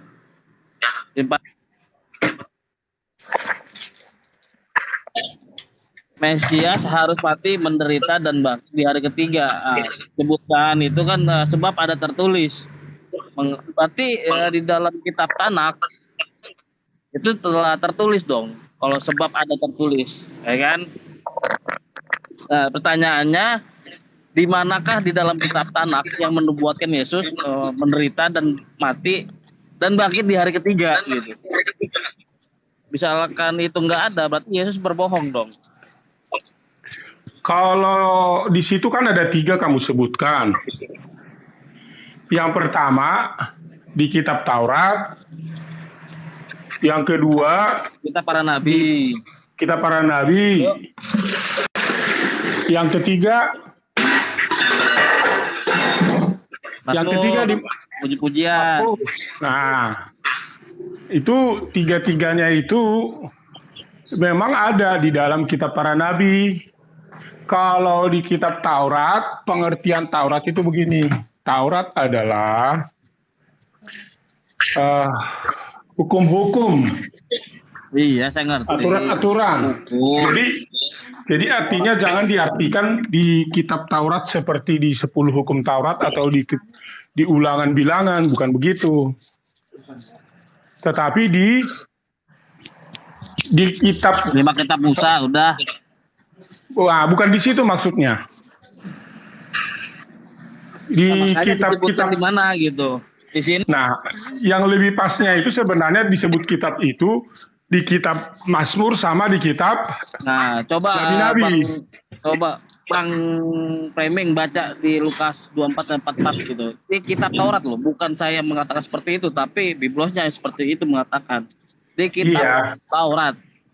Iya, maksudnya di kitab Taurat itu bukan artinya di situ kalau bahas originalnya itu bukan disebut kitab 5 kitab Taurat, bukan. Nah, berarti di sini Taurat disebutkan kitab apa nih? Di sini kalau kitab Taurat itu pengertian Taurat itu ada 2. Berarti ini siapa yang salah nih? Abang kan bukan masalah salah. Bukan salah. Pengertiannya yang harus dijelaskan. Ya, makanya di sini dalam kitab Taurat, dan kitab Taurat. Iya, kitab Taurat itu kan di situ terdiri dari 2 kata. Yang pertama kitab, yang kedua Taurat. Kalau disebut Taurat itu bukan mengacu kepada 5 kitab. Nah, kalau dijadiin satu kitab Taurat apa? Kalau kitab Taurat itu adalah yang ada pada perintah-perintah daripada Allah, termasuklah di kitab Mazmur dan juga kitab Yesaya. Itu.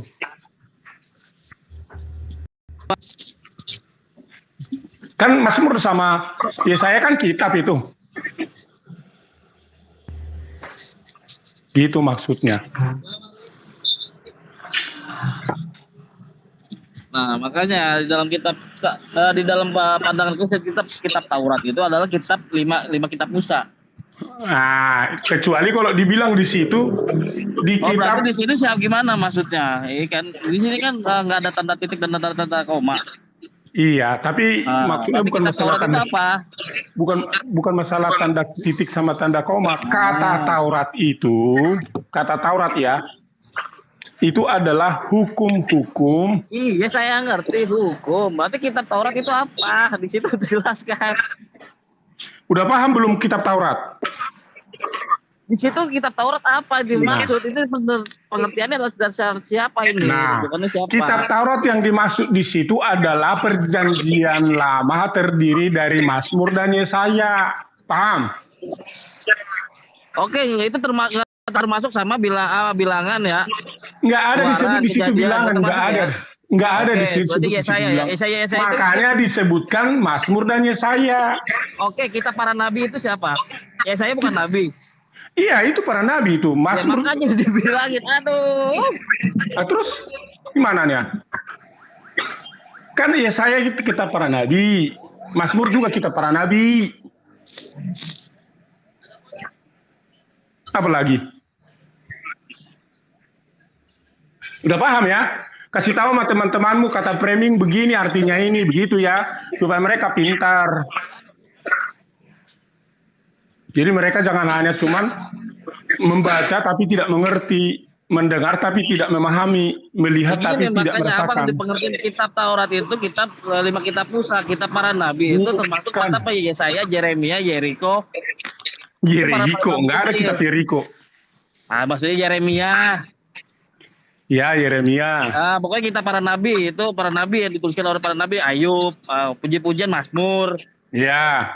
Makanya itu bisa dibagikan di dalam itu bukan jadi makanya disebut kalau di Kristen itu dibilang perjanjian lama. Kalau di pihak Yahudi bilangnya Tanak. Makanya disebut Nephiim dan Ketuvim. Makanya disebut di situ mewakili 2 kitab. Jadi tidak semua disebut kitab, yaitu kitab para nabi di dalam Yesaya sama Mazmur. Ya kan?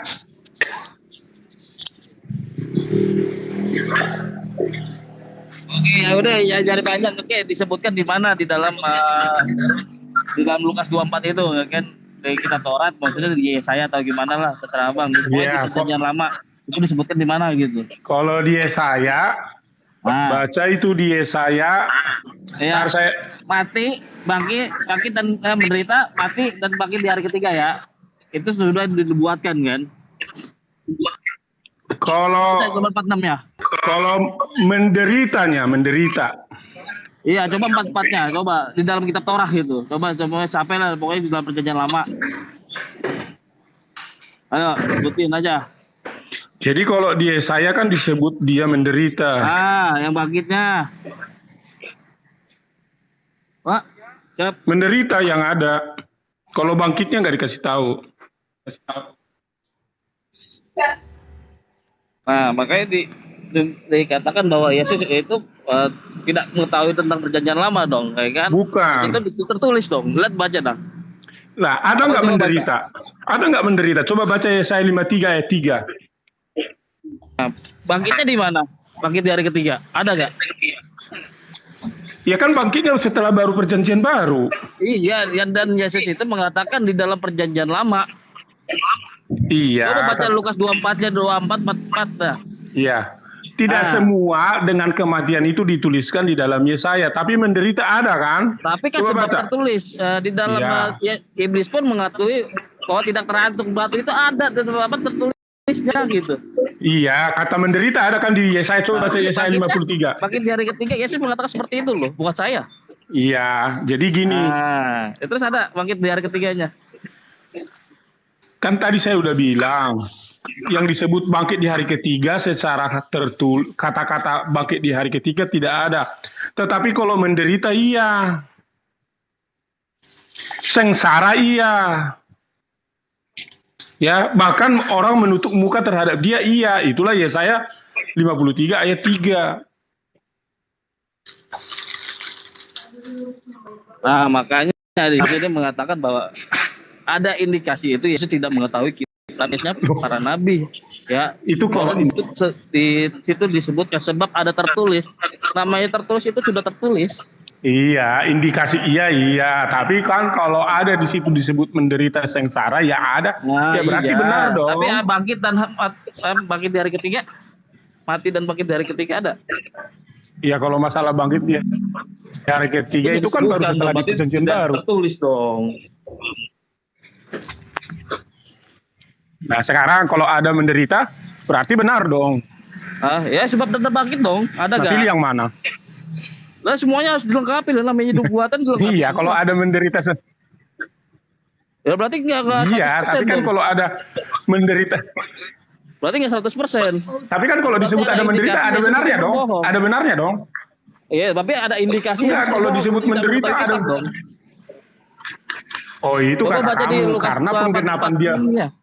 Coba nomor 46 baca bang. Iya, saya sudah. Yang jelas kan Jadi ada Pak izin kata Pak. menderita di Izin, dalam. Pak. Oke, silakan lanjut. Izin. Kalau kata Bapak bilang tadi menyatakan ada benarnya, berarti ada salahnya Pak. Apa pantas dikatakan kitab suci Pak? Ya kan dia yang bilang tadi ada salahnya. Kalau saya nggak bilang. Kan ada indikasi. Nah itu ada dibilang indikasi. Saya tidak bilang indikasi. Iya coba ada nggak di dalam kitab perjanjian lama itu mengatakan Saya kan tidak bilang. hari ketiga. Yang saya katakan dari kutipan Lukas pasal 24 itu adalah bahwa kata menderita itu ada di dalam Yesaya. Gitu loh. Dan saya sudah berulang kali tadi menyebut bahwa kalau disebut dia bangkit dan dia mati dan bangkit tidak ada secara letter-let. Sudah berulang-ulang dari tadi saya ngomong. Masih aja indikasi. Bisa salah. Oke, Mesti kalian lihat yang benarnya gitu loh. Dan nubuat iblis ya di dalam perjanjian lama ya. Maksudnya apa lagi nih? Kita komparasi perkataan Yesus sama perkataan iblis ya di dalam perjanjian baru. Gimana? Akui dulu, berarti ada ya. Jadi nanti kasih tahu sama rekan-rekanmu, kroni-kronimu, ngomong sama mereka. Ternyata framing pintar lo dia kasih tahu ternyata apa yang di Lukas pasal 24 itu ada di perjanjian lama, khususnya di dalam kitab para nabi-nabi, yaitu Nabi Yesaya. Kasih tahu nanti ya. Jadi jangan cuma hanya di framing doang, padahal faktanya ada gitu loh. Oke? Coba dibaca Matius 4 nomor 6. Lah. Gimana? Baca. Lihat dulu si Risman kata panggil. Risman Kapan kita catat selawat coba baca Matius 4 itu nomor 4 nomor 6.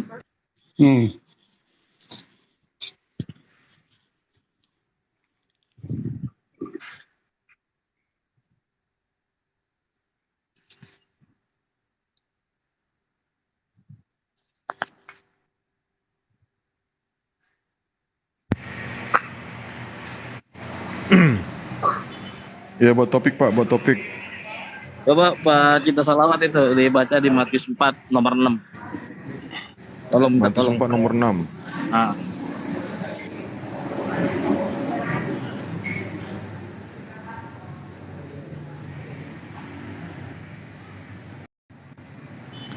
Oke. Iblis mempergunakan firman Allah ketika mencoba Yesus untuk berdosa. Iblis mempergunakan. Apa tuh maksudnya itu? Ya, ini konteksnya seperti itu. Oke. Matius 4. Matius 4. Oke. Lalu berkata kepadanya, jika engkau anak Allah, jangan jatuhkanlah dirimu ke bawah, sebab ada tertulis mengenai engkau, ia akan memerintahkan malaikat-malaikatnya, dan mereka akan menatang engkau di atas tangannya, supaya kakimu jangan terantuk kepada batu. Oke, coba diklik tanda bintangnya itu. Itu merujuk kemana? Sebab ada tertulis. Iya. Kenapa? Coba itu ke mana itu? Coba Pak Cinta. Jadi pahami dulu ayat ini ya. Sebab apa katanya? Ada tertulis. Ya. Mengenai engkau, ia akan mengenai engkau. Bentar, paralelnya. Paralelnya. Kita komparasikan dari perkataan iblis sama perkataan Yesus di Lukas 24, 44 sampai 46-nya itu. Coba lebih tahuan mana iblis sama Yesus tentang perjanjian lama. Kemana?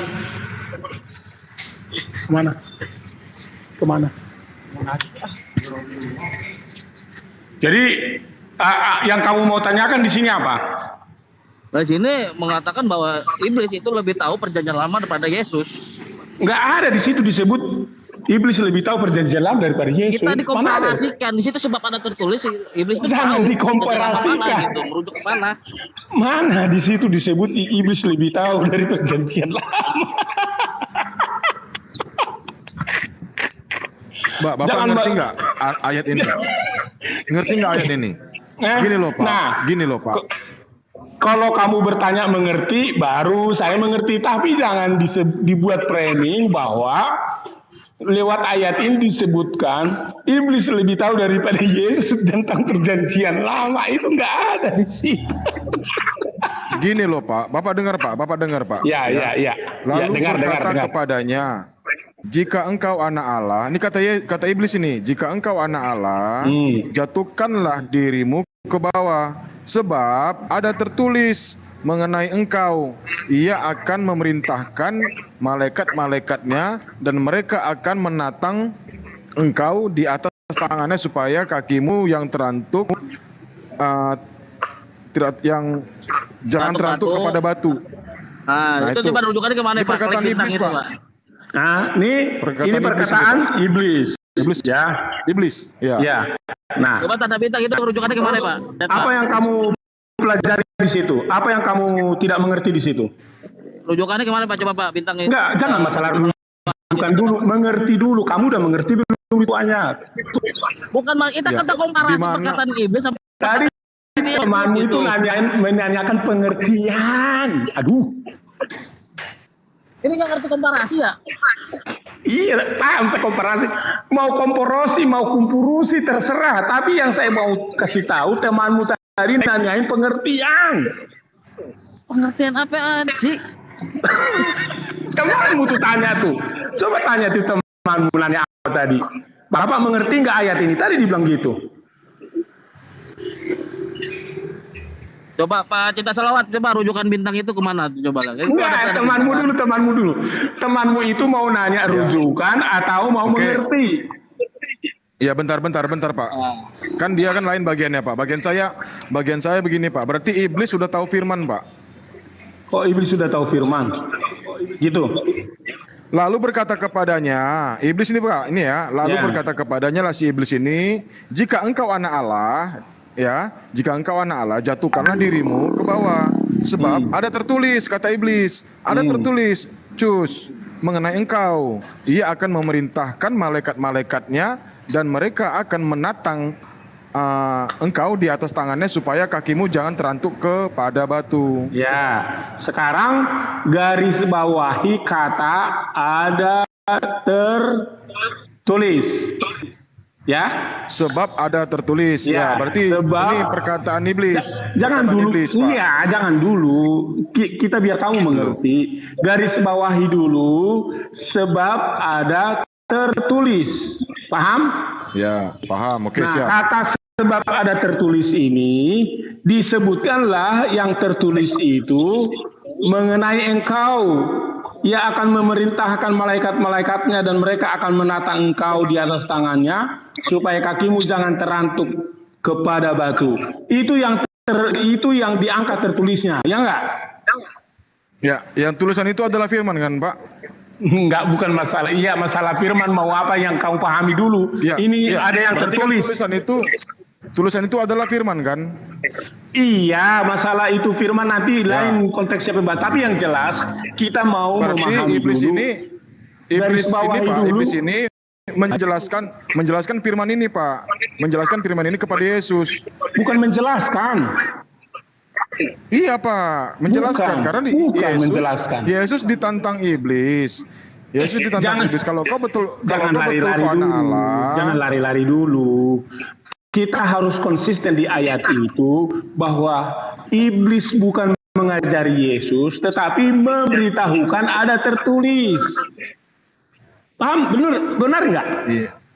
Ya, Iya, karena iblis lebih tahu ayatnya. Jangan Iblis ragu-ragu. lebih tahu ayatnya apa. Jangan ragu. Bukan masalah Yesus, iblis lebih tahu. Iya. Jangan ragu-ragu dulu biar kamu pintar nanti. Iya, memang. Nah, oke, baru masuklah kita. Yang tertulis itu iblis memberitahukanlah dan dicatatkanlah itu di dalam kitab Matius ini apa yang diambil dari itulah tadi yang disebut komparasi kawan kita sama rujukan teman kita tadi, ya enggak? Betul enggak? Yes, ya silakan. Di mana rujukannya, komparasinya? Nah, dia tadi bilang apa? Kliklah, katanya kan. Ayo kita klik. Nah, oke? Udah kamu klik belum? Belum. Klik dulu. Klik lah. Biar pinter.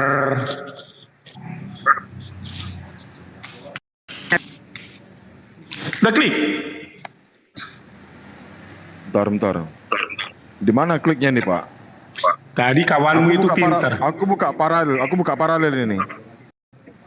Itu Ini kalau mana, Bang? iblis itu merujuk ke Mazmur 91 nomor 11 sampai 12. Ya, pinter. Sekarang buka apa selawat? Buka di Lukas 24. Buka Lukas 24 nomor 4. Tunggu dulu, jangan lari-lari dulu. Apa? Nah, tadi kan kalian sudah menjelaskan bahwa dialog antara iblis dengan Yesus menjelaskan tentang ada yang tertulis, kan begitu kan?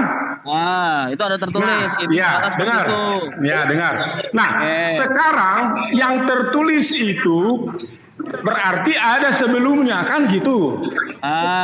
Ya, nah sekarang lihatlah Mazmur 91 yang tertulis itu. Ya, udah ngerti. Udah ngerti. Nah, sekarang ntar dulu, biar kamu pintar. Sekarang saya mau katakan sama kamu. Pinter, Pak. Benar dulu, dengar dulu. Benar enggak ada seperti yang dikatakan oleh si iblis itu dia mengutip yang tertulis? Ya, kalau iblis benar, ada iblis. Ada, oke, berarti benar ya, ada ya. Oke, pintar kamu sekarang. Oke, lanjut. Apa lagi? Oke, sekarang buka di Lukas 24, 44 sampai 46, Pacinta selawat. Baca. Lukas berapa? Lukas 24. Baca.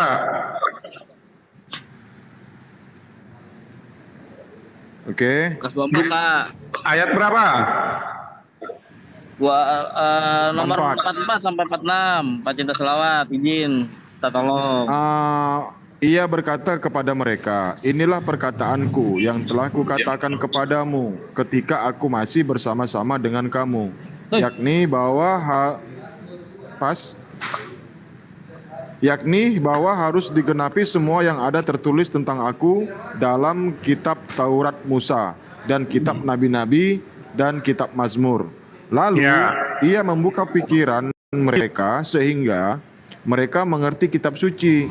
Katanya kepada mereka, ada tertulis demikian, Mesias harus menderita dan bangkit dari antara orang mati pada hari yang ketiga.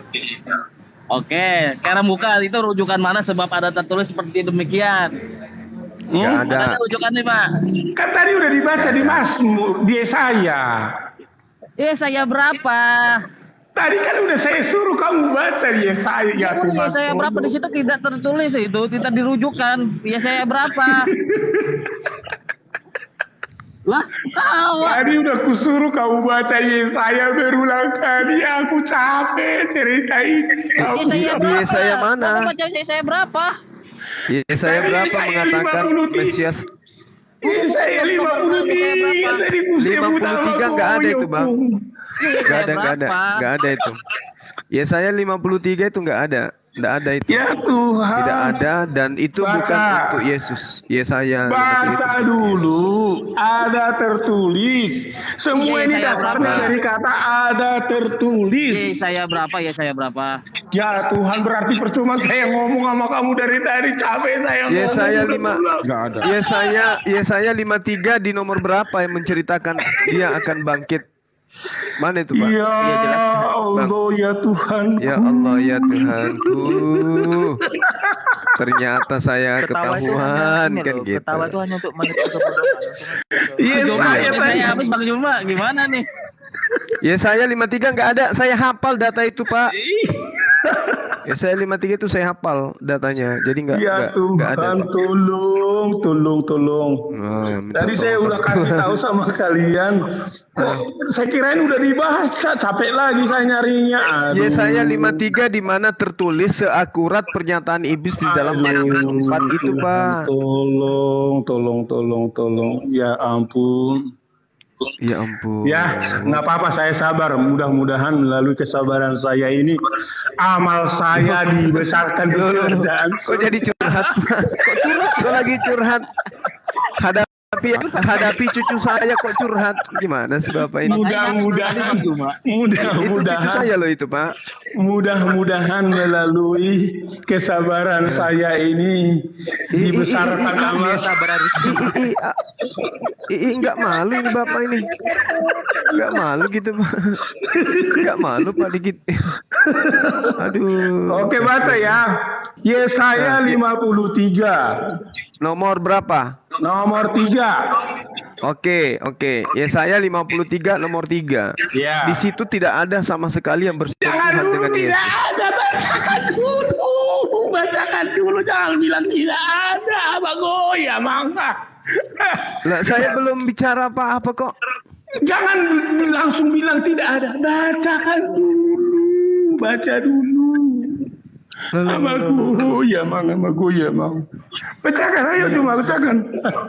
Aduh. Ya ampun. Di nomor 3 Anda mengatakan itu adalah Yesus. Bacakan dulu. Iya, coba ya. Kita konfirmasi dengan Lukas 24 ya. Iya. Ia dihina dan dihindari orang. Seorang yang penuh kesengsaraan dan yang biasa menderita kesakitan. Ia sangat dihina sehingga orang menutup mukanya terhadap dia. Dan bagi kita pun dia tidak masuk hitungan. Apa hubungannya dengan Lukas 24 Pak? Nah, bangkit pada hari ketiga di antara orang mati. Apa hubungannya? Nah, tadi kan kamu sudah baca di dalam Lukas pasal 24 itu. Ya, Iya, apa dikatakan iya. tadi? Terus? Ayat yang ke-44. Apa dikatakan dari situ? Apa yang dikatakan Pak? Dia dihina. Lihat nih kan ayat Lukas pasal 44 itu kan sudah dikasih tahu di situ Yesus memberitahukan tentang penderitaan yang akan dialami. Iya, bangkit pada hari ketiga. Mana tuh ada tertulis datanya bangkit pada hari ketiga? Mesias harus menderita dan bangkit dari antara orang mati Bangkit pada hari ketiga. Nah, baca 46 ayat 46. 46 dari Lukas 24. Iya. Ya itulah datanya tadi. Tertulis bangkit pada hari Mesias ketiga. harus apa di situ? Menderita. Menderita. Apalagi? Menderita. Apalagi? Kan ada tertulis. Dengarkan Pak, dengarkan saya. Di dalam Yesaya 53 dikatakan dihina dan dihindari orang. Ya itu kan penderitaan. Nah, sekarang kita lihat siapa yang menghina dan menghindari Yesus. Tidak ada, Pak. Jangan dulu siapa yang menghina. Jangan dulu siapa yang menghina tuh. Kamu harus paham dulu. Yesus tidak dihina, Yesus tidak dihindari. Pak Premi silakan dulu ngomong, jelaskan sama bertanya sama Bang Zuma. Berani nggak? Kan dibilang di situ di dalam Lukas pasal 24 ayat 46. Ada tertulis demikian, Mesias harus menderita. Nah, terus kita kutiplah ada tertulis ini. Baca lagi Pak, baca lagi jangan sepotong-sepotong. Oke. Pak Premi, silahkan 3 menit. Yang menderita di Yesaya 53 itu bukan Yesus, Pak. Tunggu dulu. Ya Tuhan, tolong berikanlah aku kesabaran, biar besarkan amalku di dalam kerajaan surgamu menghadapi mereka ini. Dengarin. Mana dalilnya Yesus bangkit hari ketiga, Pak? Di kitab Yesaya itu mana? Dengar dulu, Cuma dengar dulu. Oke, kita dengar, teman-teman. Oke, silakan 3 menit. Tanya kepada mereka ada tertulis. Ya toh? Tertulis di mana itu? itulah yang ada tertulis itu tadi sebagai contoh Matius pasal 4 tadi itu mengenai tentang jatuhnya Yesus, kan begitu, akan ditopang. Nah sekarang Kenapa lihat larinya? itu, dengar itu contoh. Lalu di sini juga diangkat lagi tentang ada tertulis, ya, ada tertulis. Tertulis tentang apa? Tentang Mesias yang harus menderita. Memang ada disebut bangkit dari antara orang mati dan pada hari ketiga akan bangkit kan gitu. Tetapi yang kamu harus garis bawahi dulu tentang menderita. Lihat itu. Nah sekarang lihat di dalam Yesaya tadi. Aku kan sudah suruh kamu bacakan Yesaya pasal 53 ayat 3. Ia dihina dan dihindari orang. Yang penuh kesengsaraan. Tuh itu menderita sengsara bro. Dan yang menderita kesakitan itu menderita. Ia sangat dihina, menderita. Sehingga orang menutup muka terhadap dia, menderita. Bagi kita pun tidak masuk hitungan menderita. Tetapi sesungguhnya penyakit kita lah yang ditanggung. Artinya kata penderitaan itu sudah ada sama dia, bro. Udah? Silakan 3 menit, Pak Reming. Udah. Lanjutkan ke bangkit hari ketiga mana, Pak? Kan saya udah bilang dari berulang-ulang sama cucumu tadi, sama cucumu itu saya udah bilang. Jadi nggak ada di Yesaya itu bangkit hari ketiga, jadi nggak ada? Tidak ada. Oh ya udah selesai, berarti Yesaya 53 itu bukan untuk Yesus. Bukan, tapi menderita ada kan? Kalau yang menderita banyak Pak, banyak yang menderita selain Yesus Pak, banyak. Mas Arus ya kan Simon Kusta menderita. Banyak orang menderita Pak, banyak. Loh, penjahat yang di samping Yesus disalib juga menderita. Orang tukang sampah juga menderita, tukang sampah juga. Betul. Nah, itu pintar Bapak. Tetapi kan kata ada tertulis. Iya. Tertulis bangkit pada hari ketiga mana? Bawah itu. Nggak ada kan? Nah, sekarang giliran saya. Giliran saya 1 menit 40 detik. Bapak duduk yang cantik. Dia akan menderita. Jangan dipotong Pak Preming. Pak Preming. Bapak duduk yang cantik. Ya. Jangan yang cantik, saya bukan cewek, saya cowok. Iya, duduk yang ganteng. Saya cowok. Makasih. Tuhannya Yesus memberkati ya. Oke, sekarang ke Bang Zuma jangan diganggu ya Pak Preming. Emang Tuhannya Yesus siapa? 2 menit untuk Bang Zuma. Emang Tuhannya Yesus siapa? Bapak, sabar Pak, sabar Pak. Jadi gini, iblis lebih tahu firman daripada Yesus. Ketika iblis mengatakan ada tertulis, ternyata cek per cek betul. Cucu saya tadi sudah menunjukkan datanya di Mazmur 91 benar-benar ada tertulis, komanya sama, titiknya sama, tanda serunya sama. Iblis lebih top. Nah, ketika Yesus juga ingin mengatakan ada tertulis bangkit pada hari ketiga di tengah orang-orang jahat, ternyata itu tidak ada sama sekali tertulis. Kalau Bapak hanya mengambil kata yang dia dihina, dia dihindari, mari kita lihat. Apakah Yesus dihindari? Baca Matius 4 nomor 25. Maka orang banyak itu berbondong-bondong mengikuti Yesus. Mereka datang dari Galilea dan dari Dekapolis, dari Yerusalem, dari Yudea dan dari Sungai Yordan. Semua berbondong-bondong mengikuti Yesus. Matius 5 nomor 1 nomor 2. Ketika Yesus melihat orang banyak itu, naiklah ia ke atas bukit, dan setelah ia datang, duduklah murid-muridnya kepadanya. Maka Yesus pun mulai berbicara dengan mengajar kepada mereka. Markus 2 nomor 13. Sesudah itu Yesus pergi ke pantai, ya, ke pantai danau, dan seluruh orang banyak datang kepada Yesus, lalu Yesus mengajar orang banyak tersebut. Berarti data yang Anda ambil dari Yesaya 53 nomor 3 itu hoax, karena Yesus tidak dihindari, melainkan orang-orang banyak mengikuti dan berbondong-bondong kepada Yesus. Jadi Yesus tidak dihina, tidak dinistakan, dan tidak dihindari, itu terbukti hoax, dan Yesus tidak terbukti kemudian bangkit pada hari ketiga berdasarkan kitab Mazmur, kitab para nabi, dan juga kitab Torah. Jadi tinggalkan agama yang membuat Bapak otaknya tidak berfungsi dengan baik. Demikian. 5, 4, 3, 2, 1. Iya Pak Preming. Pak Preming butuh waktu berapa? 1 jam, 2 jam untuk menjelaskan? 10 jam. 3 menit, oke 3 menit, 3 menit. 3 menit cukup lah ya. Silakan kepada Pak Freming, 3 menit enggak kan. Yang penting kalau saya lagi masih berbicara, jika ada urapan Roh Kudus, kalian peka ya, jangan dibatasi. Jadi begini, disinilah fungsi saya untuk mengajari kaum Jemaat. Karena kau berkata, banyak orang berbondong-bondong mendatangi dia. Iya, benar. Ada 5.000, ada 4.000, banyak orang berbondong-bondong. Tetapi jangan kau lari dari kontekstualnya bicara tentang menderita. Tadi yang kau bilang itu, datang bukan lari, itu bukan berkaitan dengan menderita. Karena waktu Yesus sebelum menderita, memang semua berbondong-bondong. Kenapa? Karena Yesus bisa membuat mujizat. 5 roti 2 ikan dimakan oleh 5.000 orang. Mujizat orang mati hidup, orang lumpuh berjalan, orang buta melihat, orang timpang melangkah, berlari. Itu karena Yesus belum menderita.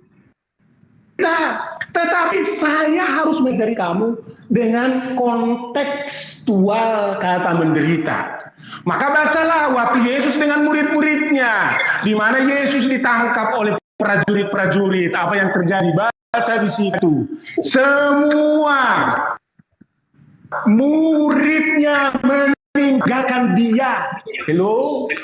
Semua.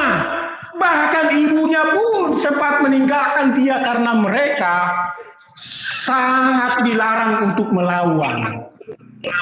Sebab ajaran Yesus harus digenapi. Jangan main pedang. Karena siapa main pedang, itu mengikuti nabi lain yang selalu pakai pedang, kata Yesus. Yesus tidak mau mengajari muridnya melawan pakai pedang. Bukan seperti ajaran cuma. Tetapi Yesus berkata, Petrus, sarungkan pedangmu. Karena siapa yang main pedang akan mati dengan pedang. Sejak itu catat Juma, maka seluruh orang, termasuk muridnya yang paling disayangi, meninggalkan dia. Itu berkaitan ketika dia ditangkap mau masuk menderita untuk dipukuli, diludahi, ditombak sampai mati di kayu salib. Jadi kamu jangan salah, makanya kamu perlu sering belajar sama saya. Ajak saya ke Komalmu, biar saya ajarin kalian semua logisisme tentang berpikir tentang Alkitab. Kamu biar pinter. Jadi kalau kamu bilang, mana ada Yesus dikatakan ditinggalkan, salah kamu mah. Pak Freming. Ya. Oke. Selama 3 menit 30 detik yang bersangkutan. Begitu, cuma kamu cerdas. Mudah-mudahan kesabaran saya ini menambahkan amal saya di surga yang mulia. Oke. Terima kasih untuk 3 menitnya, 30 detik. Silakan. Jawab. 2 menit 30 detik itu curhat Pak Freming, bukan menjawab, curhat ya. Curhat jangan di sini Pak Freming. Di WA bisa aplikasi curhat ya. Silakan kepada Bang Zuma 3 menit. Ya, saya satu sesi lagi ya untuk izin maghrib ya. Gini. Anda tidak mampu menunjukkan seperti hebatnya iblis menunjukkan data. Ada tertulis. Pernyataan Yesus ada tertulis, ternyata Anda tidak mampu menolongnya. Ada 2 hal. Yesus yang berbohong atau kitab Anda yang salah. Lukas salah menuliskan satu cerita nubuatan yang ternyata tidak ada di kitabnya orang Yahudi. Harusnya Lukas bertapa dulu. Bertapa mengatakan ada tertulis di Mazmur, di kitab para nabi, dan juga di kitab Torah bahwa Mesias akan sengsara dan bangkit di tengah-tengah orang mati pada hari ketiga. Cek per cek ternyata nggak mampu Anda tunjukkan data itu. Membuktikan bahwa ada 2 hal. Yang pertama, apakah Yesus ini pembohong atau kitab Anda yang error, atau dua-duanya memang error. Gitu ya. Nah, sekarang Anda kemudian ini ingin mengemis kitabnya orang. Yesaya 53 nomor 3. Ia dihina dan dihindari orang. Maksudnya gini, Yesus dihina dan Yesus dihindari orang. Tadi kita sudah membuktikan ternyata Yesus tidak dihindari. Oke? Kemudian Yesus ini adalah seorang yang penuh kesengsaraan. Tidak. Yesus malah membangkitkan orang mati, membuat air biasa menjadi anggur. Dia nggak pernah sengsara dia. Nggak pernah sengsara. Dia selalu menjadi pemimpin dia. Di mana-mana dia memimpin. Di mana-mana dia mengutuk. Di mana-mana dia mengusir orang di bait Allah. Dia bukan orang sengsara yang biasa menderita kesakitan. Kapan Yesus nggak pernah kesakitan? Sakit gigi aja nggak pernah. Lalu kemudian ia sangat hina. Di mana Yesus dihina? Siapa yang menghinakan Yesus? Justru dia yang mengatakan orang lain itu anjing. Dia mengatakan orang lain adalah ular beludak. Dia yang menghinakan orang, bukan dia yang dihinakan. Sehingga orang menutup mukanya terhadap dia. Siapa bilang? Anda sendiri mengatakan tadi dia membuat roti bisa kasih makan orang 5.000. Mana ada orang menutup diri sama dia? Saya bacakan data tadi, bagaimana orang-orang itu berkumpul untuk dia. Jadi tidak ada yang bisa menolong Anda tentang kitab Anda. Anda ingin masuk ke Yesaya 53, tidak kena. Anda ingin menunjukkan Yesus bangkit pada hari ketiga, nggak ada dalil. Lalu gimana agama Anda ini bisa dipertahankan? Hanya ketawa, hahaha, hihihi, uhuhu. Saran saya, Pak, daripada Anda ikut debat seperti ini tapi tidak ada kemudian data yang bisa Anda pertanggungjawabkan, mending Anda live mandi lumpur. Itu masih mending, masih bermanfaat buat Anda. Daripada Anda nongol di sini, membantah kita di sini, mau ngajarin kita di sini, tapi kita lebih paham Bible daripada Anda. Padahal Anda mengaku S1, S2, S3, S4, S5 dan S4 dan seterusnya. Iya, jadi lebih baik Anda belajar 100 tahun baru masuk lagi di komal-komal Islam. Saya kira begitu adik-adik sekalian, saya pamit maghrib dulu sejenak, 10 menit 5 saya kembali lagi. Dulu biar kau cerdas. Maghrib dulu bang, saya maghrib dulu bang. Saya ada kewajiban bang, saya maghrib. Terima kasih Ya, kepada terakhir saya. Terakhir. Jadi gini. Ya, jadi begini. Disinilah saya mau menyuruh si Juma ini supaya di dalam sholatnya nanti kiblatnya lebih benar. Jangan cuma hanya sholat dan nunduk tapi kiblatnya nggak benar. Akhirnya dia punya pemikiran pun, jidatnya pun jadi kebentur, nggak jelas pemikirannya. Nah, saya mau katakan kepada Anda di dalam Lukas pasal yang ke-23 Juma ayat 21 ini data, Mas. Dengar, dikatakan di sana. Tetapi mereka berteriak membalasnya katanya, salibkan dia, salibkan dia. Begitu banyak orang yang menyerukan kepada dia, salibkan dia. Ayat 23, pasal 23 ayat 23 dikatakan. Tetapi dengan berteriak mereka mendesak dan menuntut supaya ia disalibkan. Dan akhirnya mereka menangkap dia. Dan mereka berteriak-teriak, salibkan dia, salibkan dia. Cuma, jadi artinya kau belum baca kitab. Kamu harus baca Alkitab. Yesus menderita. Jangan kamu buat asumsi dari Al-Quranmu karena Yesus tidak disalibkan, lalu kamu salahkan Alkitab. Salah itu, bro.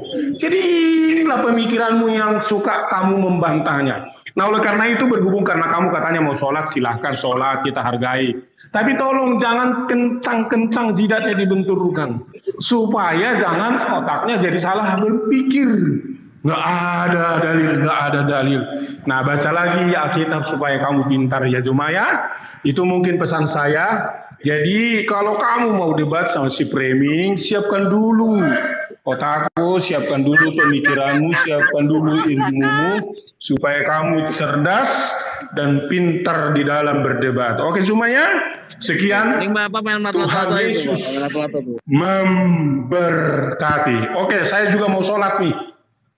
Pak, kalimatnya nggak ada, Pak. Nubuatannya nggak ada di Yesaya tadi, Pak. Ya. Bapak. Ya, oke. Bapak karena Juma udah nggak ada lagi, maka saya mau sholat dulu ya. Pak, jangan kabur dulu, Pak. Di mana tertulis, Bapak? Yesus itu mati Juma dan udah bangkit kabur. di antara orang mati. Di mana tertulis? Juma udah kabur. Bapak? Juma udah kabur. Oke ya. Saya pergi dulu. Mudah-mudahan kesabaran saya ini menambahkan amal saya, amal jariah saya supaya kalian semakin memahami tentang Alkitab.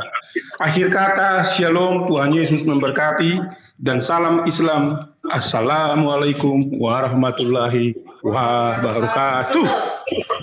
Waalaikumsalam ya ahli kubur. Alinar. Astagfirullahaladzim.